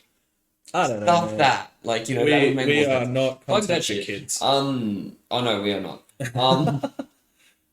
But yeah, I would 100% rather wake up at like 8, go to work at 10 after I've had enough time to get up and be awake, Yeah. than do it the way I'm doing it now. You start at 6 and finish at 6. I feel sorry for you for. I did that a couple of times. No. That's not fun. And you started started during the day, right out 12th grade, started taking small amounts of higher education. I started going to bed really late because I worked, when I was younger, I worked at the Subway, and that closed at like 10. And then I started going to bed at like 3. I still go to bed at 3, and I still have to be at work like at least by 9. Yeah. But that's just because my life's so used to it type thing. Yeah. But yeah, so when it comes to playing D&D as well, what actually, here's a question. Do you prefer playing D&D during the day or night? Because we used to play during the day, leading into the night. So I still prefer that. You still I prefer still that? prefer it. Yeah. I'm not gonna, say that I'm upset that we don't do it that way anymore, but I like the start of my day being what I want to do, Yeah. and the end of my day being what I have to do. Yeah. So like, you preferred it when we started playing D&D at like 3. yeah. Yeah. And then we finished whenever we wanted. Yeah. I did prefer that. And like I ended up missing out on a lot of like the ends of sessions because I'd go to work. Yeah, because you're from working D&D at the and milk factory at that point. Yeah. So like even with that, I would still prefer to do it that way because I hate waking up and the first thing I am doing in the day is something I have to do. Yeah. But I'd rather get up, lounge around for a bit, do things that I like and enjoy doing. It makes me look forward to the next day rather than getting up. Okay, got to go to work now. You go to work, you get through your day, and you're like, okay, now I get to do the thing. yeah, It's like getting up and doing what I want feels like more of a reward for doing what I did yesterday than going out as a reward for what I did this morning. when you say 5 to 8, as in like you did 15 hours a day, or like 5 p.m. to 8 a.m., which is still 13 hours. Yeah, it doesn't sound so bad. That's what I was thinking. I'm like, That's why is we're it asking. hours? Was it like shift work in terms of like being a waiter? 5 p.m. to 8 a.m. Yeah, that Yeah. sucks. Yeah. Jeez. No. Mm-hmm. That's such awkward timing too, because you don't get any chance to do anything fun at night. Yeah. But like because I understand doing work like 9 p.m. Night shift type thing, or even like 7:30, because you still have time for like dinner. Yeah. Well, the night shifts that I used to do was 9 p.m. till 5 a.m. So it was literally right at the end of the day. Yeah, but at least at like 5, you could still go to sleep until like at least 11, and that's 6 hours. Yeah, but then the morning For shift was him. 5, because it was 3 shifts for that job. So it was 9 p.m. till 5 a.m. Yeah. 5 a.m. till 1 p.m. Yeah. and 1 p.m. till 9 p.m. 5 a.m. to 1 p.m. So Yeah. mad. No, I hated it. Really? Hated it. That was the worst shift. That's what I used to do when I was a tradie. Yeah. No, that was the worst shift. Yeah. Wow, commute via bike. God Oh, damn okay. it. So How do get you any technically time start doing at it? 6, Oh, okay. Yeah. but right. he counts it as like he leaves home at 5. And then Yeah, that means you I would know get home at 8. So that means Yeah. technically, No. oh no, like So leave at 4 p.m. and then start get at home at 5. 9. Yeah. Fuck, that's a big day. Oh, that's what I mean. And then he gets Holy home, he crap. crashes. Wakes up at like 4? Yeah. No, 3. 3. You would have to wake up at 3. Oh, I don't know. I wake up half an hour before I leave in the morning. Man, at that point, I just get on the bus. Yeah, but you don't get home at that time either, right? What do you mean? I start at 8 and I finish at 4. Mm. So I get home at like Yeah, but that's your 4 till normal 5. 8 hours. Yeah. I start at 9, so technically I leave home at 8, and then I get home at 7:30 p.m. Yeah. But that's because I drive. That's why I get there so quick. One day off, it feels no. I actually get weekends off now too because I'm not doing that night shift stuff. Yeah. That's also what happens when you generally have a day job, is that you get weekends off. So Well, it's you get a weekend off, whether it's in the middle of the week or not. But Yeah. you get 2 days off. Yeah, but I've just been getting mine on the weekends, Yeah. and I've been getting them. I have the next 4 weekends off. Yeah, you Just just mentioned naturally. that. Yeah. I need to take advantage of that. Yeah. I get my uniform and breakfast ready before I go to bed. So, yeah, that's pretty good. Yeah, I do the same thing, and I wake up at 7. I wake up at 7. I lay in bed for a half an hour, get up and do exactly that. I and shower. then go to I bed. shower at night, not in the morning. Oh yeah, I shower at night, but I can't shower in the morning. It's too But like cold. I get up, put a muffin in the fucking A muffin. yeah. I'm eating muffins at the moment from Costco. That's mad. Those Oh yeah, ones the that ones cook, that yeah. you bought. Yeah. Yeah, so I went to Costco for the They're first thick. time ever, and my God, it's massive.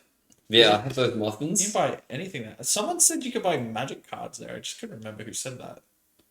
I don't remember I having think ever it was seen that. Rob. I know someone said something about that. I don't I don't remember know if having that's seen that, I but don't know maybe if we got to go that's back shit now. or not. Oh, we got to go back anyways. So okay, back on topic because we're way off. That's what we do. I know. Read the sign, Blake. I know. Alrighty, so playing with players that already know what they're doing is terrifying. Please take us off topic. All right. God damn it. All right, everyone roll a nat 1 on a con saving throw and have your final boss die in a single turn by a level 1 character dealing 19 poison damage to said boss.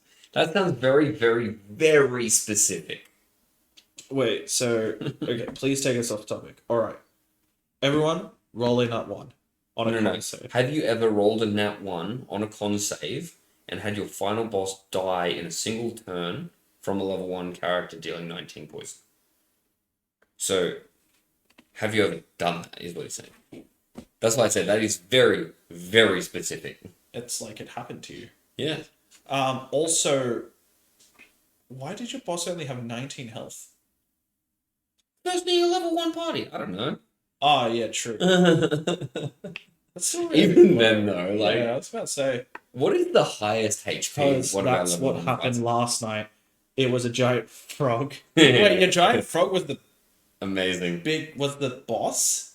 Yeah. Oh, just looked like the boss monster. Yeah. Yeah. I mean, it sure does have a swallow attack. Like, Oh, does it? yeah. That's nuts. I used it once when I was playing with Druid. I was playing Westfield. Oh, bro. Oh, That really man. was actually just forgettable. I just remember It was. having to just constantly get minis for it. It Yeah. just sucked. That was the only thing. But the only but that's only for small or smaller creatures. Oh, okay. Frogs don't have poison resistance. A giant toad is more menacing. Let me check. I think it's dumb. All right, so Button swallow. oh yeah, if it gets it small or smaller. Yeah. It's chunk rating 1/4 though. So no, I'm done. Did it have damage to? Did it have resistance to poison? I don't think so. Doesn't seem to have any resistances. So no. I'm not too sure. Yeah, well, that took us right off topic, didn't it? Yeah. Hi. Is it Cree? Or is it Create? I need to open it. I don't know. Oh yeah, create. Is it Create? Hi, welcome to the Technical Difficulties Podcast, where we talk about Dungeons and Dragons, and we don't actually talk about Dungeons and Dragons, the topic that we started. We come up with a topic to start us going, Nice and to then meet hope chat carries us the rest of the way. no, well, we have topics. It's just like chat keeps distracting us. That's And then what I you putting said. that sign there doesn't help. That's what I said. We have a topic to start us talking, and hope chat carries us the rest of the way. If you want, you can. You can join everyone else in chat who's been going on about stuff. You know, we talk about things in ways that, we'll tell you. We'll just tell you the truth. We're not going to be like, oh, hi, welcome to. I don't earn this badge for nothing. I'm grabbing it. What would you like for this topic to be while we wait for him to go and get his badge? Because you know what? I'm going to accept it. Whatever it is. There we go, he's got it.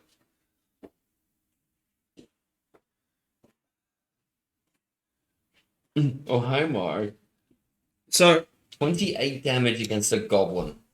Fantastic. One I love second. it. I just burped. Sorry. Great. There you go. And Devera and Blue Infusion. Okay, he's the new DM. I am the world's okayest DM. Let's have that come up right. Okay. There we go. Yeah. Okay. I'm the world's okayest DM. Okay. And I did not earn this badge for nothing. And I'm going to tell you my okay advice. All right, you got it? That's how it's going to be. Thank you, Angel. You're not watching this, and you never will. But thank you. That's my girlfriend, everyone. Okay. But we'll always tell you the way it is. We love chatting about it. Epic. We have people who send in like their monsters and like their battle maps and stuff that we review and talk about, and we tell them where they went wrong. Well, not exactly wrong, but where they could have made something way more terrifying if they just switched where it was to where it should be. And that's not saying rearrange the ability. Or making things less complicated. Yeah, like sometimes that happens. So, he's referring to, we looked at a CR30, like, homebrew monster. And it, like, I think when they dumped it into us, they were like, it's so complicated. Yeah. And so we're like, cool, let's see how we can help. Yeah, and it had like a what is it? Oh, something's happened. Okay. But now we're back. Okay, sorry about that. What, lagging? I think. Seems to be. We're back? We moved too much. Probably. Sorry about Camera that. didn't like it. So Yeah, we got Doritos. yeah, we got Doritos, we're back. You. Okay, good. Alright, so they had a what do they call them? Legendary action? Yeah. That was so good that it shouldn't have been a legendary action. It should have been just an Just action. an action because it was terrifying. And I it wanted was to do like, it all the time. yeah, it was just so good, and like they just should have built upon that. It would have been fantastic. Oh yeah, 100%. Put it in your topic. We're just talking until we get it. Yeah. Anyways, back to my topic, if I may. Go for it. If you just dump it in here, I will stop him and He does. make sure it it gets read. He really does. I like to try and let him finish his story, but his story keeps going. Yeah. I'm not cool. All right, while we're here. It does. And then half an hour later I go, okay, back to the topic. It's good though. I get means 4 that we have sentences out, content. and then someone else says something, and I just Okay, it's the boss name Chala Gitrog monster. Chala Galax. Last person I talked to pronounced it incorrectly. Was Charlie that Galax. you? I don't remember reading Chala Galax. No, I'm saying right now. With you trying to say it 4 times in a row. Yeah, that's why I keep saying it. If it makes you feel any better, I would just Yeah, I did it wrong too. incorrectly anyway. I did it wrong too. What's the pronunciation before you continue with your story? Is it Carla? Chala Galax. Yeah, maybe. Well, we can't ask them to type out the Char like chug. Charlaika. Chala Galax. Mine? I mean, I feel like the only thing I got wrong there was the silent H. Garlics, not Galax. Right? Is this the frog? I don't know. It might be. We haven't gotten to that point yet because we keep just chatting shit and he's not putting it in. I don't know. And they're not putting it in until we're. It's a golden skeleton. Getting it ready. Thank God. Alright, cool. If I had to look at a toad and do that, I would probably just call it Hypnotoad at that point because I just don't know how to pronounce a name. Hypnotoad. And I'm that type of person that says, don't just label things as like the turtle that Don Ver was talking that he was going to play. He's like not Master Oogway, but like if you had a bad guy like that, I would just actually call it Hypnotoad because it's easier than saying it's so great. But it's a skeleton, so that's good. It could be of any origin and it makes sense. Well, actually, anything can make sense to you if you wanted it to. Okay, so what's this topic to do with your Skelly boy? Is it that you pronounce like people pronounce your guys wrong? No, every time they pronounce it wrong in game, they take psychic damage. Okay. His tar pouring like a waterfall through his eye, where his eyes used to be. Is a dark grey cloak. My favorite part is the attack. That I don't know how it would work in D&D. Okay, cool. What's the attack? Let's brainstorm. Okay. Character idea: Lizard folk wear the drunken fist. Monk that is a chef using the slasher feat. That's mad. Well, I mean, you could also take the chef feat. Yeah. Mm. That too. You can cool. All right. So again, the great thing about this podcast is that we agree on a lot of things, but we also disagree on a lot of things too. We had like an hour-long fight on a topic like 2 episodes ago. Yeah. And it's funny too, because once the episode finishes, it's like, oh yeah, good episode. Like that's literally we did it. We're just at that point where we know that we debate. Oh yeah. That's how it is. We understand it's a debate, not anything personal. Okay, I already hate something about this description. And let's see if you can guess it. He uses his hand and phases through your flesh as if it didn't exist. Grabs your spine and melts your flesh in 4 seconds flat. What part do I already hate, Blake? Well, 4 seconds is 4 seconds. Why? Yeah, 6 seconds is an action. 6 seconds is an action. Okay. So what? Okay. The big question before we start doing this is not the challenge rating. Challenge ratings suck. It's not a real thing. Yeah, no one cares. What level characters are you planning on throwing this against? Eventually, but my character with the slash of fate makes sense since Lizard is slashing first. Is its bite slashing?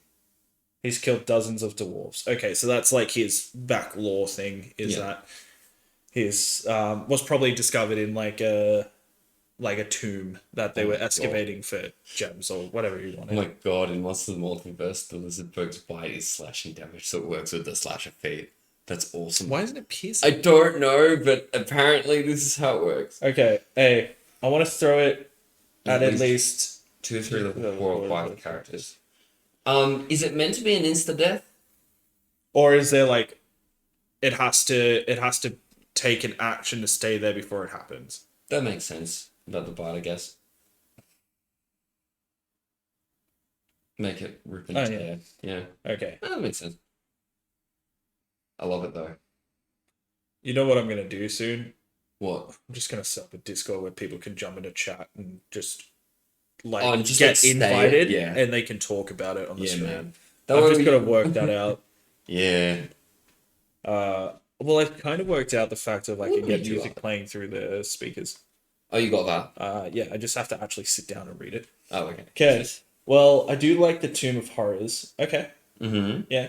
That's also a hard bloody book. But you can only do it once per combat, and you're only fighting once. Okay, so I have one problem with that, and it's not a problem with the fact it is an instant kill. My personal problem with that is the fact that it's a bad luck to one person. It's literally that ability where you go fuck you in particular. Yeah. It's literally that's the problem that comes up. It's the why did you do that to me? Yeah. Like, and you can't go. There's a lot of It's feelback down to from the it's not down to the dice. It's one of those things is what can deter a player from playing with you. Yeah. We're not saying it's bad. We're not saying that. Because at level 5 and 4, it becomes We'll get to it. a lot harder. We'll get to it, Dunbar. It becomes a lot harder with characters. Again, we are strong believers in challenge rating doesn't matter, but we are strong believers in that the abilities matter the most. Yeah. It doesn't matter about their health. If they have 100 health and you throw them against level 2s, they'll kill it pretty quick. Yeah.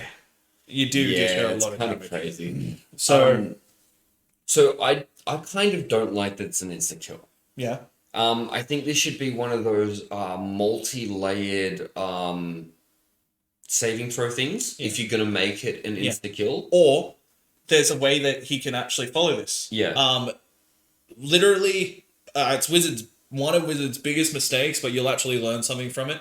Look up the Intellect Devourer. Oh, yeah. Because that is an insta-kill move, but it has steps before it insta-kill. And it's not impossible to pull off as a DM. It's realistic. So if you're wanting to look something up for it, I would look into the Medusa's gaze, where That's pretty much where it insta-kill. petrifies you. Yeah. It's essentially an insta kill, but you get like what is it, 3 saving throws? No. If you fail more than 5, so let's say the DC is 15 and you roll 10 or lower, you're just petrified. Oh, so okay, not including that part, isn't it that if you fail it, you start to become petrified? Then you get another saving throw after, and you become more petrified, and then you fail the third one, and now you're completely done. So let's talk about this. Grabbing the spine paralyzed, that's a very good idea. Yep. Okay, let's say it starts paralyzed, and if it spends another turn on them, that means the team did not Get him off. Yeah.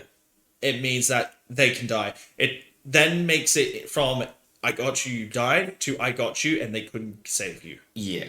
And it becomes guaranteed when you do that to one player, everyone else drops what they're doing to Save that player. specifically get you off that player. And another thing as well is it doesn't become, and don't make it once per turn type thing. Let them do it as much as they want. Yeah, literally do it like the Sturges. Wait, What's the saving for paralyzed? It depends on what you want it to be. Yeah. So you could make it like strength because they're trying to get them off. You could make it con. The thing is, I I think they actually kind of already did it because Create said I feel like I can nerf it into a deck saving throw, and then Blue Infusion said that grab the spine paralyzed question mark. So you make it a deck save because if it's going to reach and grab the spine to paralyze you, even though it's phasing through you, you still have the ability to move while it's phasing through you. So it's like dodging it. Yeah. So I think that's all it has to be. Yeah. 18 seconds flat. That's what, 3 rounds? That's the joke about 3 rounds. So he was saying, what was it? Something in 6 seconds flat. Con could make a lot of sense, something. but I think dodging it because it's like attempting to reach through you, and it's like when anyone's getting phased through and they're like and like touching themselves. Yeah. Stuff. I just think about like Ant-Man when Vision goes through him. So like what you could also do is make it because this is an insta death. You could use 3 or however many steps you're doing it in, different saving stages. 3 different stages. The first one's dex because you're trying to avoid him grabbing you in the first place. The second one's now con because you're trying to resist the effect. You can do it like 2 abilities, right? So the first attack it has a normal attack. You should always have it make just a normal attack. Its secondary attack could be reaching in for the spine, and they must do a dex saving throw. Otherwise, it gets them. It deals a little bit of damage and makes them paralyzed on a failed save. Yes. On a successful save, they just take the damage. Right. They take the damage from half the damage. You kind of grab them but couldn't hold on. Yeah, this is a 1 turn and 1. Yeah, exactly. Another thing as well is that when and then you should have an ability when it's holding it that it can now do this ability, which is a different save, a con save, because it already did the check where it has it. So it gives the player Yeah. Then if they fail another dex save, Yeah. they'd be forced to take some necrotic damage. Yeah, you could do it that way, or you could because this is a 3-stage saving throw ability. I think the insta death thing is totally fine. Why did it like star out the failed? Did it do that for you? No. Why did it do it for me? Because you probably have I'm not a child. no, but you probably got Okay. censoring on it. Here, let's see what this comes up as for you. 4 stars to draw. Yeah, I wrote 5. Alright. So you got your censorship. That doesn't matter. I can read it from. I'll change it for you later. That's alright. That's a change, Maddie's. So yeah, I believe that you should have a normal attack, then you should have a special attack where it gets it, and then the third action you should have, which is on the next turn, if it's holding a character by the spine, as in like it got it, the character failed, it forces another roll. Yeah. And if the player fails that roll, they die. Yeah. But if they succeed it, you should make it as nothing happens, because one, you already have them. So you're already paralyzing an entire turn to attempt an insta death. Yeah. And if it fails, cool, nothing happens. You don't even take half damage kind of thing. No, because it's already doing it so. becomes save or suck. Yes. Which yeah. Save or suck. They're some of the best things in the game. So that's what I believe, and that's how you can make it really cool. And you can make it like, again, because they're failing this save, that it's starting to like melt through them type thing, you know? Yeah. One I've cool also thing, never heard that a round is max 10 seconds. I just heard it's... A round is 6 seconds. A turn happens... everyone's turn happens in the round. Yeah. So it's... whatever everyone's doing happens in 6 seconds. Right? As far as I could be wrong. It could say I'm wrong about a lot of things. I could be. But I'm pretty sure that's how it works. Is around not 100. Not 10 seconds. No. Is around not 10. No, around is 6 seconds. Yeah, around 6 seconds. So, and each character's turn happens simultaneously in the round. I'm pretty sure it literally says that in the book. Just your initiative allows you to move around and do things. Literally. And it makes sense. Rather than everyone going, I'm going this way and I'm going this way, and then you have to resolve it. So as you said, interesting, a con save throw to determine a dex save to dodge. Yeah. And if they fail, they get grappled. But and then the next turn, they have to do a con save to decide whether they die or not. Yeah. Exactly. Because it gives them a multi-stage thing. It feels less... them 2 different skills with which to try and save themselves. Because they might not be good if it's They like might a be cleric. That's right. They might be shit with dex, but really good at con. Yeah, like So a you've barbarian. got to get through both of them. Sucks to be you if you're playing someone that's dumped both of them. I feel like you should have at least one of them. Yeah. But it feels less bad because you're now... Yeah, 1 minute is 10 rounds, but how many seconds is in a minute? Yeah. And then you divide that by 10. Yeah. Which is 60. Yeah. Yeah. Yeah. No, yeah, that's what he's saying. Yeah. I'm sorry. Yeah, it does get a bit confusing. Yeah. But yeah, I can read chat barely. Next turn, start death saves. No, it's the dying. Look, it's fine. As long as you've got a multi-stage death attack. Honestly, I think Power Word Kill is a really terrible spell. Not because of if they have 100 or less health, but because it says they die. I hate it. You use one action and the thing that you're fighting dies. I get it. But you wasted it. Slot. I get it. If it's a 9th level spell slot, it should be really powerful. But Meteor Swarm literally drops 4 meteors on your enemy's heads, and they just take X dice in damage. If that kills them, great. If it doesn't, they just survived meteors, but they couldn't survive you saying die. Yeah, correct. I don't know. It just... insta-death always feels bad unless you've got multiple chances to survive it. Yeah, like Power or Kill doesn't even have a saving throw. It just says if you're at 100 or less health, they die. Like even Magic the Gathering made Power Word Kill a card, and it's still very specific. Yeah. And yes, we are big like Magic the Gathering. Weakness is vulnerability in D&D, and it makes you take double damage from whatever that thing is. I don't even know if that's the true thing. I didn't do that. Oh, yeah, I've been doing Weakness is double the damage. Vulnerability is double the damage. Resistance is half the damage. And then you've only got from their immunity, which is 0. There's no quadruple because it's made really clear. So I'm looking at the big brain with 4 legs. Yeah. Well, they're really little actually. I know that. They're tiny. What is the weakness? Create.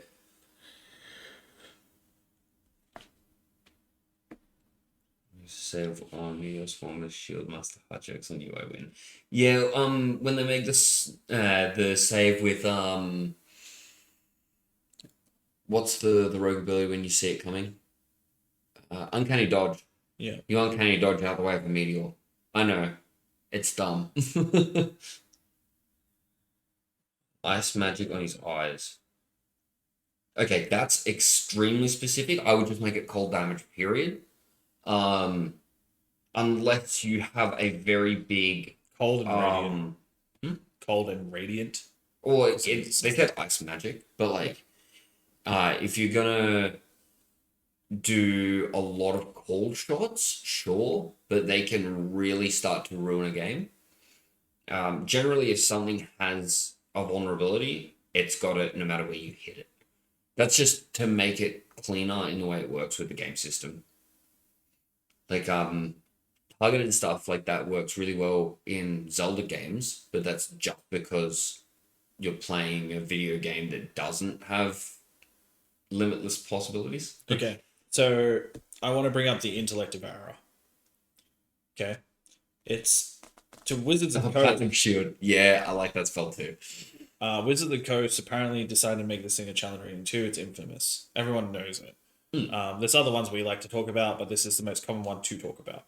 Yeah, this is the common one, not my favorite one. So, it has an ability called Devour Intellect. The Intellect Devourer targets one creature it can see within 10 feet of it that has a brain. The target must make a DC 12 intelligence saving throw against this, or take 2d10s of psychic damage. On a failed save, roll 3d6. If the total equal or exceeds the target's intelligence, that intelligence score is reduced to 0. The target is stunned unless it regains at least 1 intelligence. Yeah.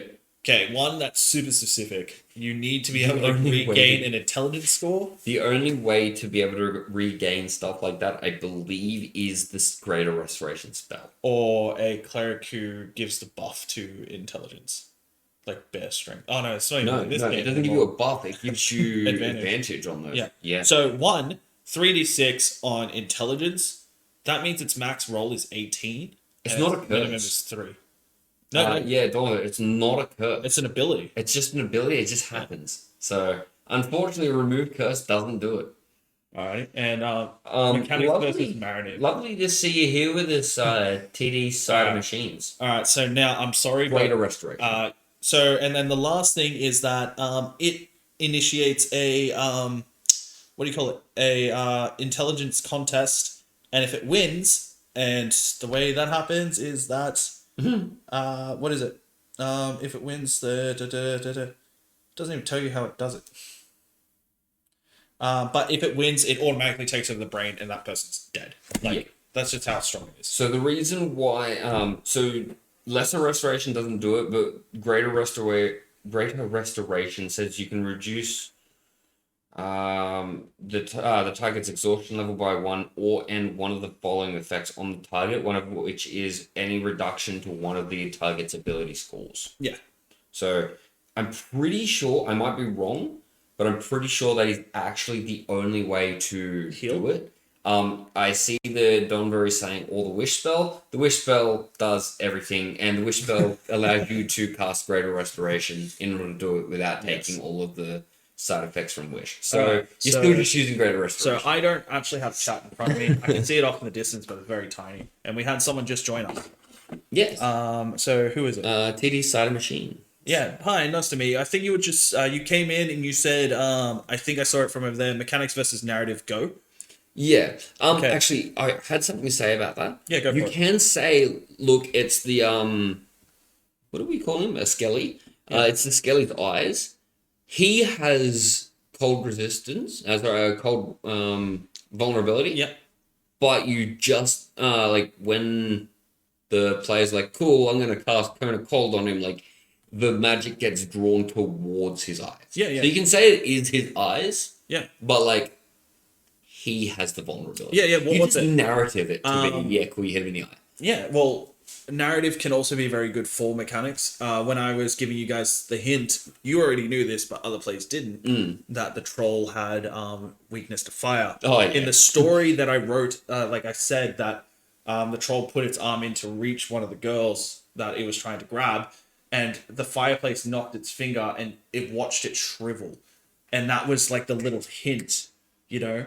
But sometimes it comes up to narrative versus story. I did one once. I had a bad guy. He was a tiefling. He was a barbarian. And literally, I had him do like a attack and then grapple, right? And that's not allowed. But it was cool. Yeah, it was cool. It was just how it was. That's how we play. Yeah, that's just how it was. I get asked, like, are you able to do that as a monster? I'm like, no, but was it mad? Like, I had like this group of friends that were fighting a Balor, and this Balor's like, they broke its whip. One of the characters got their arms chopped off, and like it was this big fight, and they were like level 7 fighting a Balor. So I was not going easy. Like I literally grabbed one of the players, teleported 120 feet, and threw him into the ground. He was a barbarian, so he took half damage. That's not a thing you can do, but I did it. And they didn't care because they're like, wow, what the... And I did it to the right player.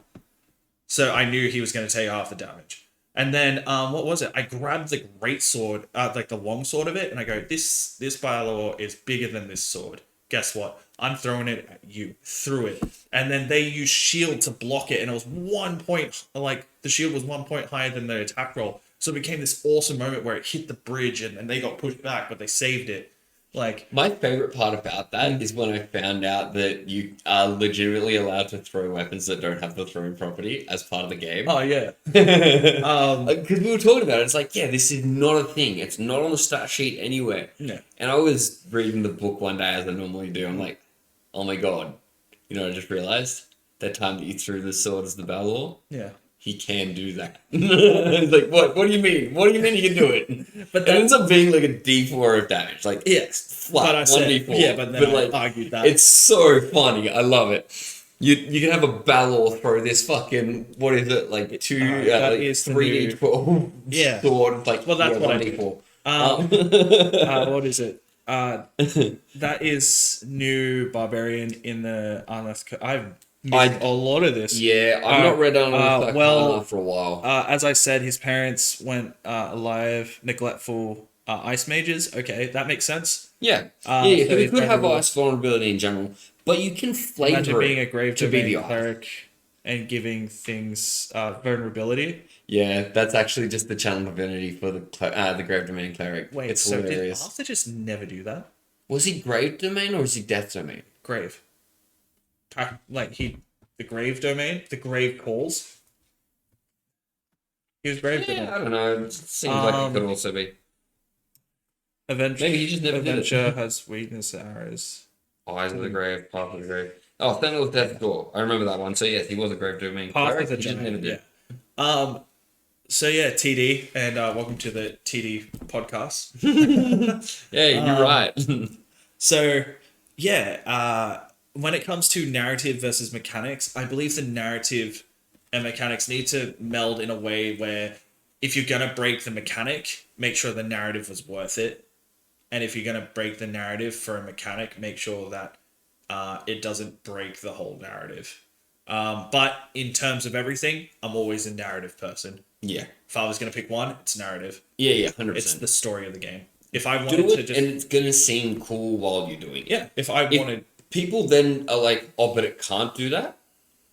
Your reasoning is, but was it cool? Yeah. And then when they go, well, I suppose, I guess. Why- Well, shut up, suspend your disbelief, and let it fucking happen because it's cool. One thing you guys should not do if you ever are a dungeon master, or if your dungeon master says this to you, they shouldn't, is I'm the DM, I'm gonna do this because I'm the DM. Yeah. And no, Because I'm the DM. no, you go, oh, why did he throw his longsword? Oh, because you were the one pissing him off. So he said, fuck you. Fuck you and serial killer. Yeah. Yeah. That's how you do it. You don't Yeah. go, I'm the DM, I said I could. And if they go, no, you can't do that, and you go, I just did. Yes. Like, that's it. I can't do that, really, You don't for the just whole go. roll the You don't just die. go above it, and then when a player tries to do something similar, do you know what you just do? Roll for it. Roll with it. Just go for it. Yeah. Let the player do it. They Roll grab with their it. longsword and they throw it.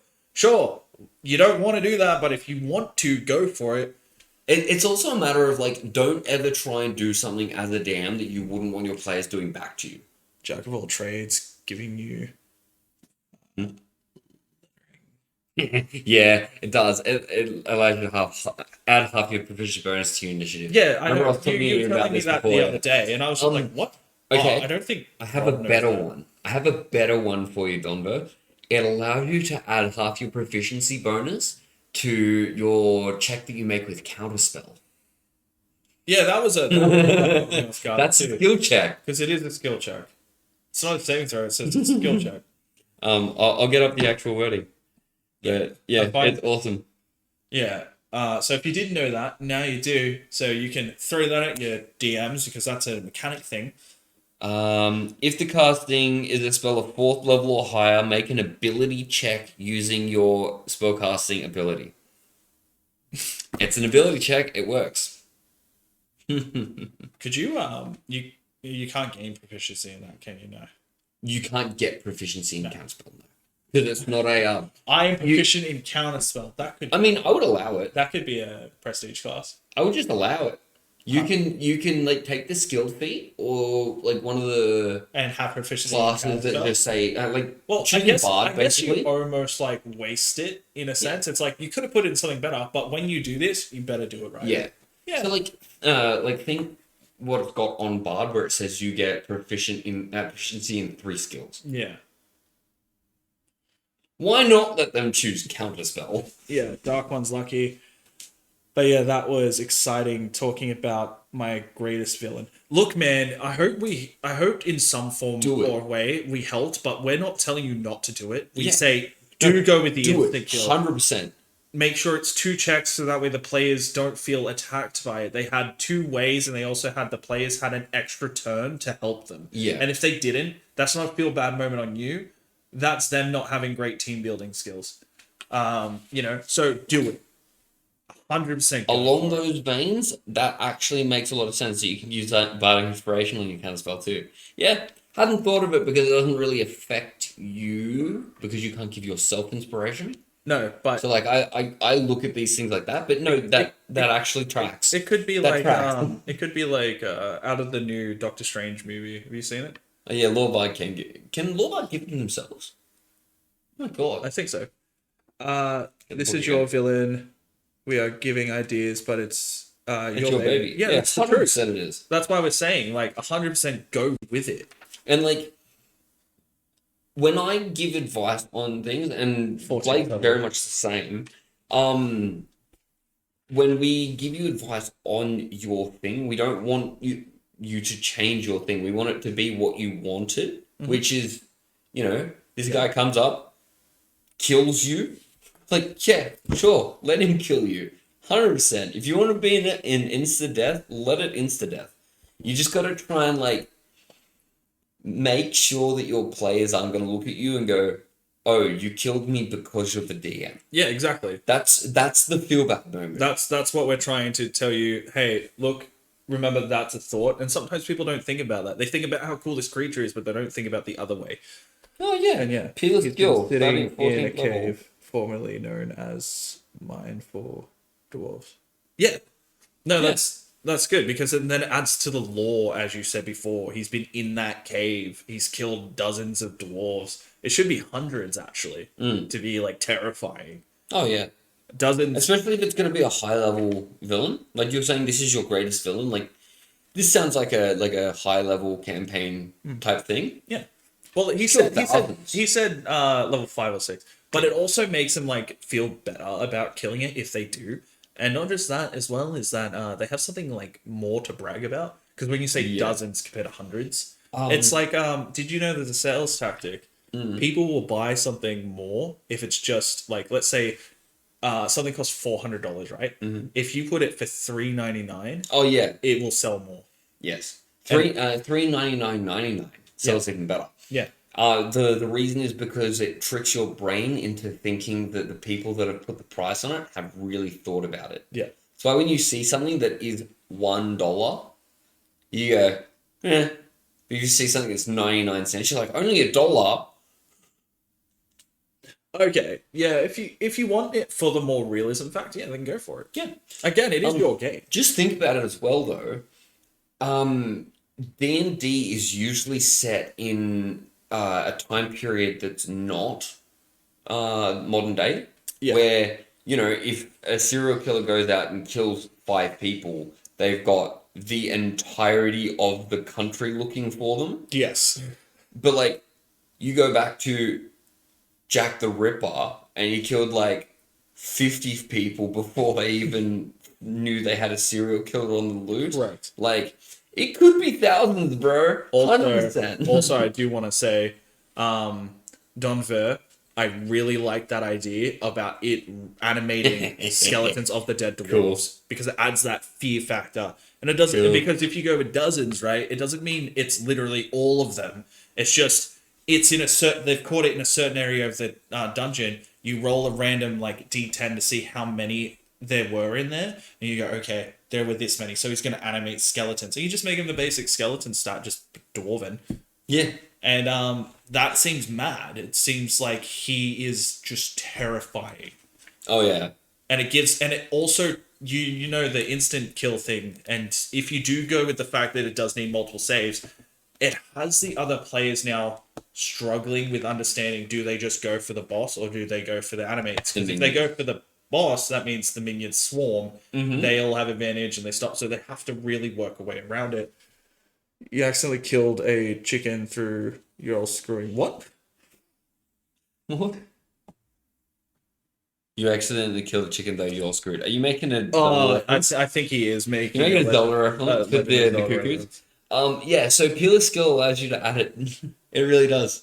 And plagued the day and afternoon ones with. Oh, so it's more. What do you rather, day shift or night shift? Because incredible. Skyrim, Zelda. Oh yeah, because if you kill a chicken, you kill a chicken. the entire village is just like. You get. I'm pretty sure you get like 1,000 gold bounty. Yeah, it's crazy. I love that game. It's so dumb. So he caught the dwarves with the plague. The day and afternoon dwarves are sick with the curse, but aren't dead yet. All right, so this like dozens dwarves things. The night dwarf. Are you saying that? Yeah. So that is recent in lore. Okay. To your game, just so I'm clear.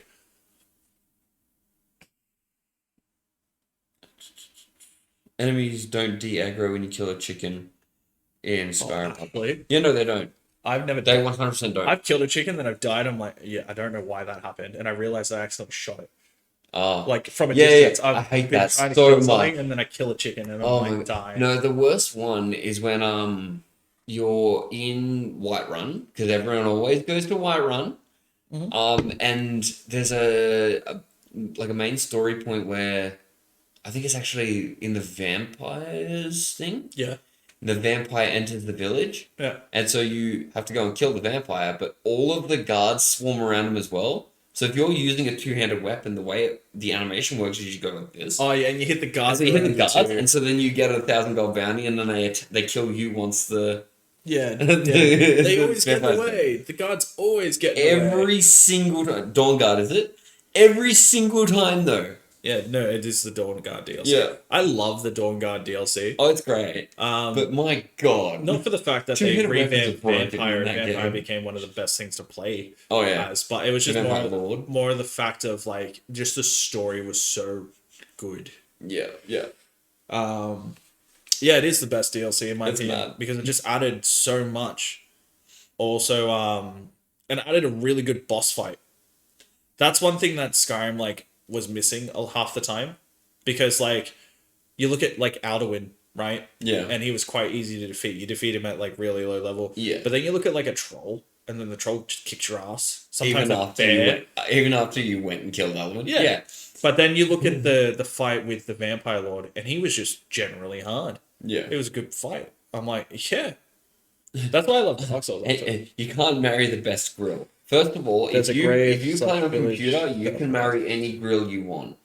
Of the Dwarven City, and the campaign starts northwest of that grave village. Okay, so it is kind of like in Small it's scale. currently Happening. yeah. Yeah. Well, you can because the dead are It also means you animated. don't have to have a stupid amount of lore in your world. Because, like, it's a pressing matter that's happening right now. You don't have to go into Hey, we all came this full ridiculous circle. backstory. Thank you. Hey! You made our topic exist. Again, you brought us back on track of our topic. So when you're talking about creating a world in a pressing matter, Yeah, absolutely. That's the way I'm gonna do it. I'm gonna try and make it a pressing matter, and I'm gonna. do you think it would be easier if we all knew each other? That doesn't matter in the startup that I've got. That doesn't matter. Normally, I like the whole you don't know each other, but you get thrown into this fight, and like you kind of got to rely on each other, and you build the relationship that way. I think it's fine. I think you're gonna really enjoy my character, but it Yeah. only will work if it's in a certain setting. Uh, And only depending on what's happening. oh, okay. Well, that's all gonna come up, and Yeah. Well, I have to talk to you about it of course. to see if it works. Yeah. But I think I'll kind of spoil the idea here that my next character is, because I've always wanted to try this concept. Create wins giveaway. So, oh yeah, I forgot there's a giveaway now. All right. I also forgot. I didn't come up with it, and I was told Yeah. on Friday. So Okay. there you go. So, we're doing a giveaway for hitting 100 followers. Now we're at 106. So, thank you all for following and doing that. And, yeah, so in our, it's not even goal to hit affiliate or goal to hit anything, because we already have. We're just not. Good job, Blue. You are paying attention. So, yes. Alrighty. So, bloody hell, what was it? So I do for tonight's giveaway, because I do want to have a multi giveaway. So for tonight's giveaway, I am going to give out. What was He's it? not come up with it yet. No, I had it in my brain. It's just disappeared. Huh? Minis? That's the That was word. the one? Miniatures. So I want. How was I going to do it again? Well, how about we do it this way? Everyone who wants to be entered into this giveaway, put "Happy Birthday Fishy" into the chat. So exclamation point. No, I would happy do birthday. Doritos, because you can only do exclamation happy birthday once. Oh, can you? Yeah. Oh yeah, Doritos in chat, and that'll enter you into it. And then we're gonna roll. I'll grab on the it. other whiteboard. All right. We've so- already got a "Happy Birthday Fishy." Thank you, just for the happy birthday fish. we love you, Blue. You always give us "Happy Birthday Fishies."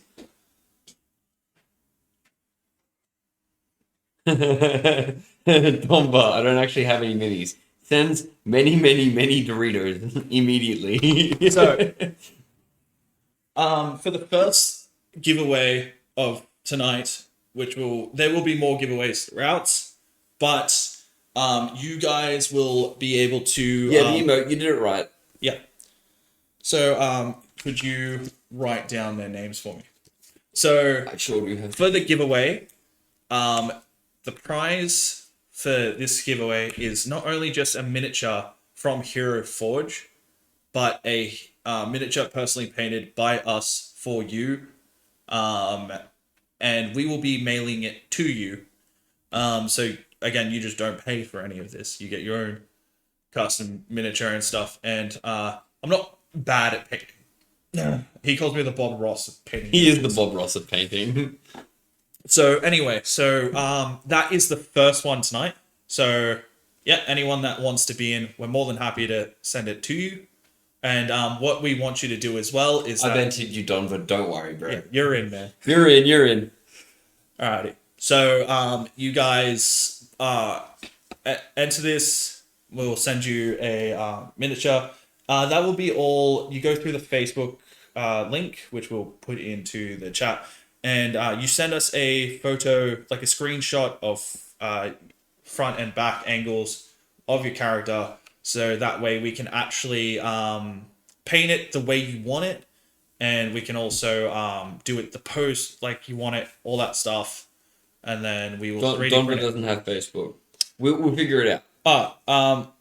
Create. You need Doritos in chat if you want to enter. If you want to be put on the list. Yeah. I guess we'll roll on this like as we're. Kill Switch, if you want a free right? D&D miniature, then jump in on this, put Doritos in the chat, because you'll be up for We are it. only accepting Dorito emojis in the chat. Yeah, there we go. There you go. Go create. All right, there Here we we go. Kill Switch. Yeah. Okay, so once, yeah, I don't know. Keep trying to make up something so that way it continues forward. I'm writing names. You have to keep. Yeah. So keep talking. Keep everyone. You have to keep talking. I'm trying to write. I can't write and speak at the same time. I also can't read and speak at the same time. What I will do is I will make a makeshift Discord, I guess, that will be used for this one moment. So that way you can post your stuff into it. And that way, I'm pretty sure everyone at this point has Discord. Am I right? Or If it makes you feel any better, Kill Switch, I'm always hungry. So there you go. Well, I don't use Facebook. We just have it. Yeah, I really don't use Facebook. He'll tell you that I don't use it. no, he doesn't. But does Yeah, he's got everyone Discord. have Discord? Yeah, Hopefully, everyone has Discord. you do have Discord. Look, let's put it this way: if you don't have a Yeah, you do. Discord, Yes, we all make do. a Discord. I'm guessing everyone Because we're else making a Discord, and then you can chat with us in Discord. We actually are making a Discord where, you know, all this stuff where we're talking about in chat, we're actually going to have people on talking about it. So, yeah, that's pretty much it. Yeah. And also, we do want to make a D&D community where you can play online with randoms, and there'll be like people with admin roles where they are the dungeon master and they have their own particular room set and all this I can stuff. send you my calves. That too. You That too. can do that if you want, Donva. we are not going to be too Alrighty. So once it hits midnight for Alright, us, which people, is in 3 I'm sure. minutes, we will get forward with it. And pretty much, what's the best way we're gonna do about this? yeah. You're the one that had the idea. I was told about this on Friday and not given anything to go on. I don't know. I'm just trying to think. What do you? I'm gonna name some things, and we'll do that basically. All right. So we can. Oh, no, I don't want to do. We can name. What we can do though is right now we've got 4, so we can roll a d4, Yep. and whoever it lands on, we number, and that's where it lands on. So we have the d4 roll. We have the d20 roll, where it can go intervals of 5. No, that's incorrect because then somebody has a. Doesn't it work out? Someone doesn't get a. No, 1 to 5. Yeah, 1 to 5. Yeah. So I think the D20 one is the best one. You know what? We'll need to know what you all want us to do though. If you have another suggestion, we can do that instead. Yeah. I'm always up for you people running this because you people are watching this. So make it what you want to watch. We're here for your entertainment. Donva likes the D20. The D20. Yep. Feels very D&D. I agree. Yep. I'm gonna set up a dice cam. Ah, cool.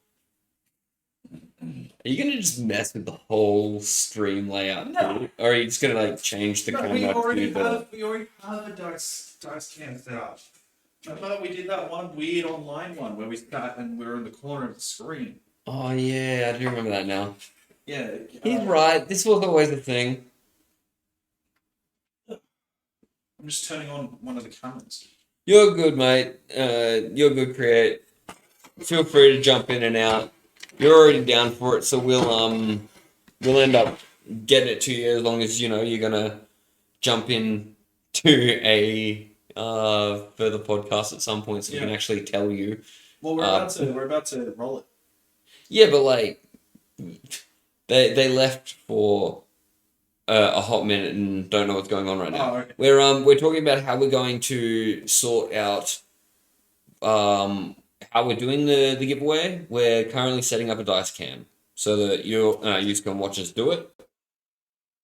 And then it doesn't seem like we're just choosing someone. Oh, the dice absolutely giveth, and the dice absolutely taketh away. I have a sign that says that. Hold on, we're getting it. And by we, I'm sitting in front of the camera and Blake's getting it.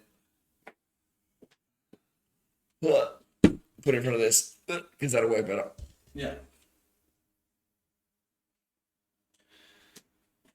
Yeah. So these are just little signs that sit up in the studio here. So they are always around. And it will eventually get to the point where he just looks at the wall and goes, the dice do give it and take it away. Stop complaining. Or when I complain at him and he'll just be like, oi, fuck you, I am the world's most okayest DM. Okay. So I'm going to turn everything around for a second. Okay. I didn't know what was going on at that point because you were looking at the screen and everyone's going to nothing be else. behind the scenes stuff. Oh yeah, because you're just gonna Keep entertaining things. What other topics do the people currently in chat have for me to ramble about? Oh, Donvo, you've followed M Blazer. He is very, very fun to watch. You have to get him engaged sometimes. So keep doing what you're doing here, and it'll be a great time. And Chosen Dolan's always good. He doesn't as far as I've seen, he doesn't fall into the rut when no one's speaking. So you got to stay on M Blazer. Tell him I sent you. Tell him I told him he's shit at whatever game he's playing. We played Bigfoot the other day. Did you? Yeah. There you go. When was that? Oh, that's no help. They play Bigfoot at some point. It does go on Sunday. It does go on the stream quite a bit. I've been in there kind of chatting while they play Bigfoot before because I raid into their Discord chat that they use. But yeah. It was yesterday. Yeah, there you go. Kill Switch is saying it was yesterday. Other than that, apparently they've done Humans Fall Flat. That was on Emblazer's channel, right? Yeah. And just all sorts of computer games because they're fun. Sea of Thieves. Sea of Thieves is a good one. If you want to just banter, get some mates together to play that. Type in chat so I can follow your personal channel. I don't have a personal channel for any of this. Like it's just this one. I'm listing off games that Blades has been playing. I'll jump in to the Discord and just like chat shit while they're playing and I'm not even watching the stream kind of thing. Just telling them that they're bad at what they're doing so that they stay engaged. But yeah, no, I don't have my own gaming channel, I guess. I do everything on here. Best team. Yeah, absolutely best teammate. If you're not telling your teammates that they're bad at the game, are you really helping them? In a gentlemanly approach. You are Hey, I am a deck box. No, I don't know why I said deck box. Were you originally making deck boxes out of these? Or was that just something I said at one point? Something you said. Yeah, okay, cool. I am a dice tray. That's the one. I got there eventually. Yeah. Blah, blah, blah. 3D printed what? I don't play. See if there's any more bad for my mental. Why is it bad for your mental health? Very, very curious.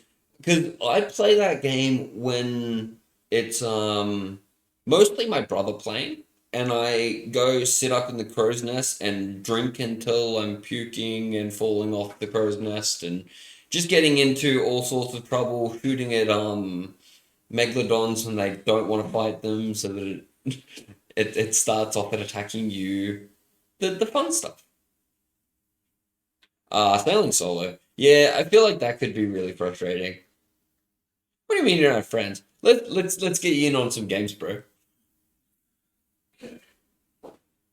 I'm sure if Everyone you see the dice tray. yeah, can everyone see the dice tray? Is it big enough for whatever screens you're looking at? We got a yes.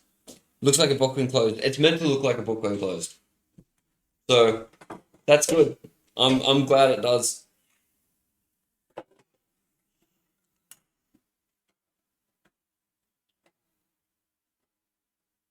Yeah, we've got nothing set up to exclamation mark Discord. I don't know how these commands work with Twitch. I've not ever tried to figure it out.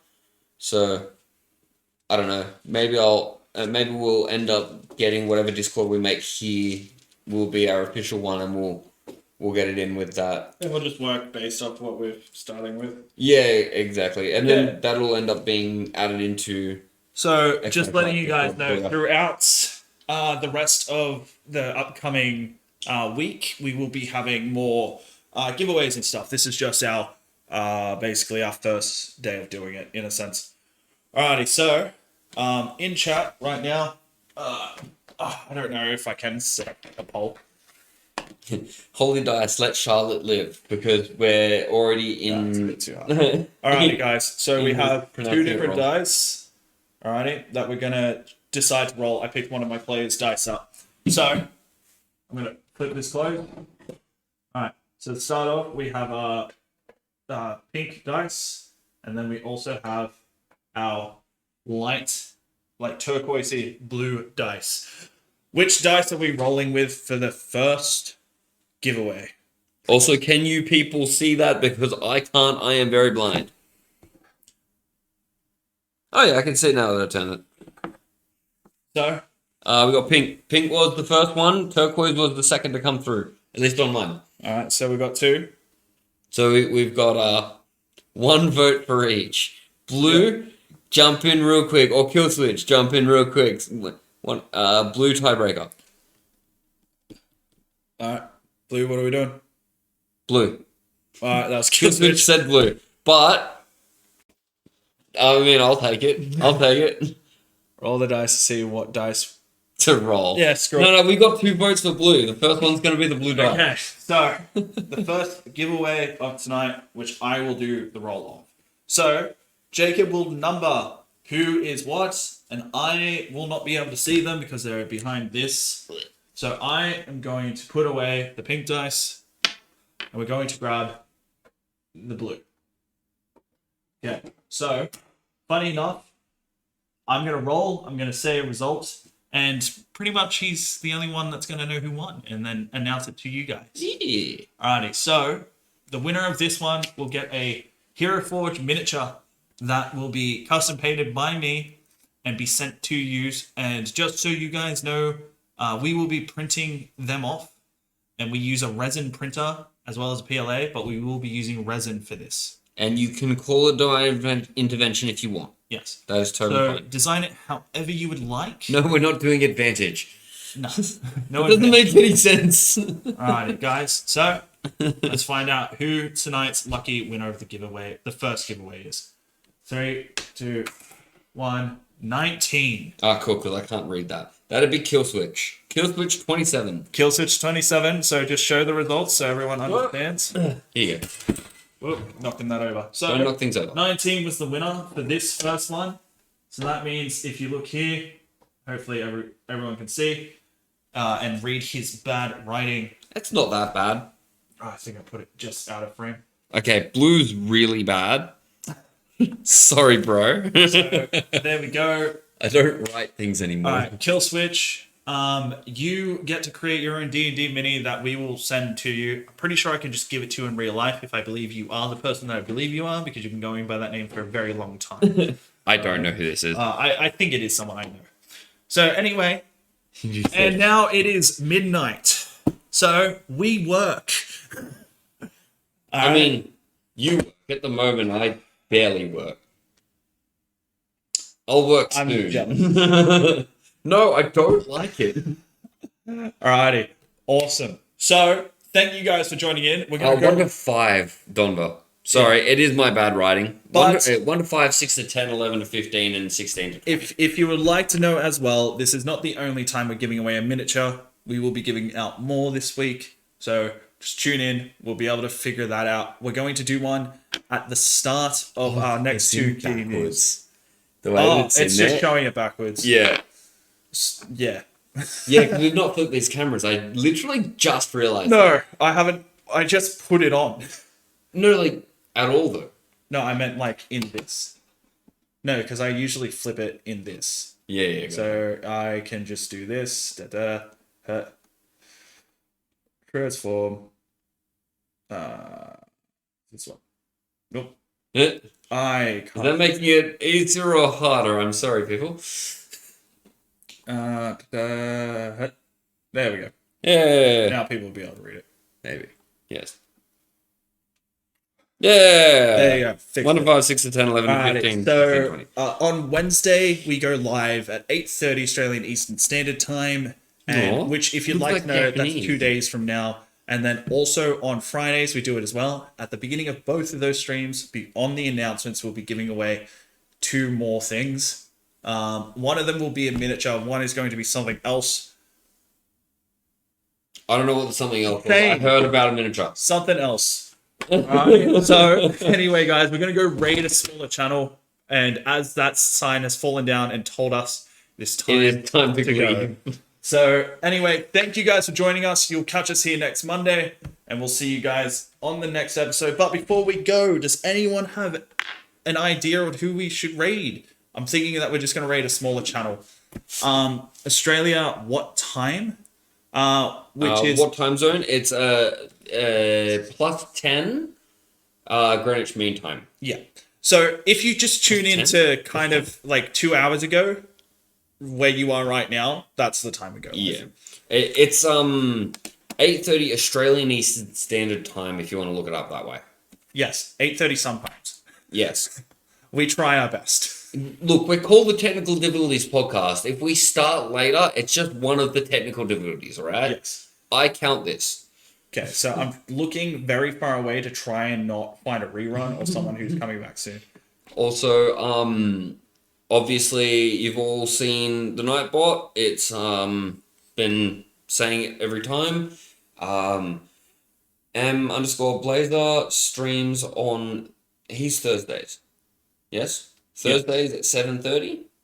And Chosen Dolan has decided that he's going to be starting up his streams on a Tuesday. Oh, it's already been done. Catch him Yeah. live on Tuesdays. Oh my god, look at him go. Yeah, exactly. Tuesdays, I don't know if he gave us a time.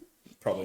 But it's not starting just yet. It's once he gets into the swing, and he's going to be doing it on a Tuesday. Exactly.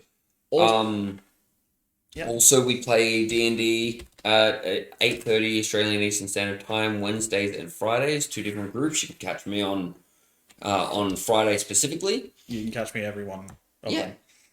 And Mondays we do our podcasts and soon to be a bi-weekly game run by myself. Yes.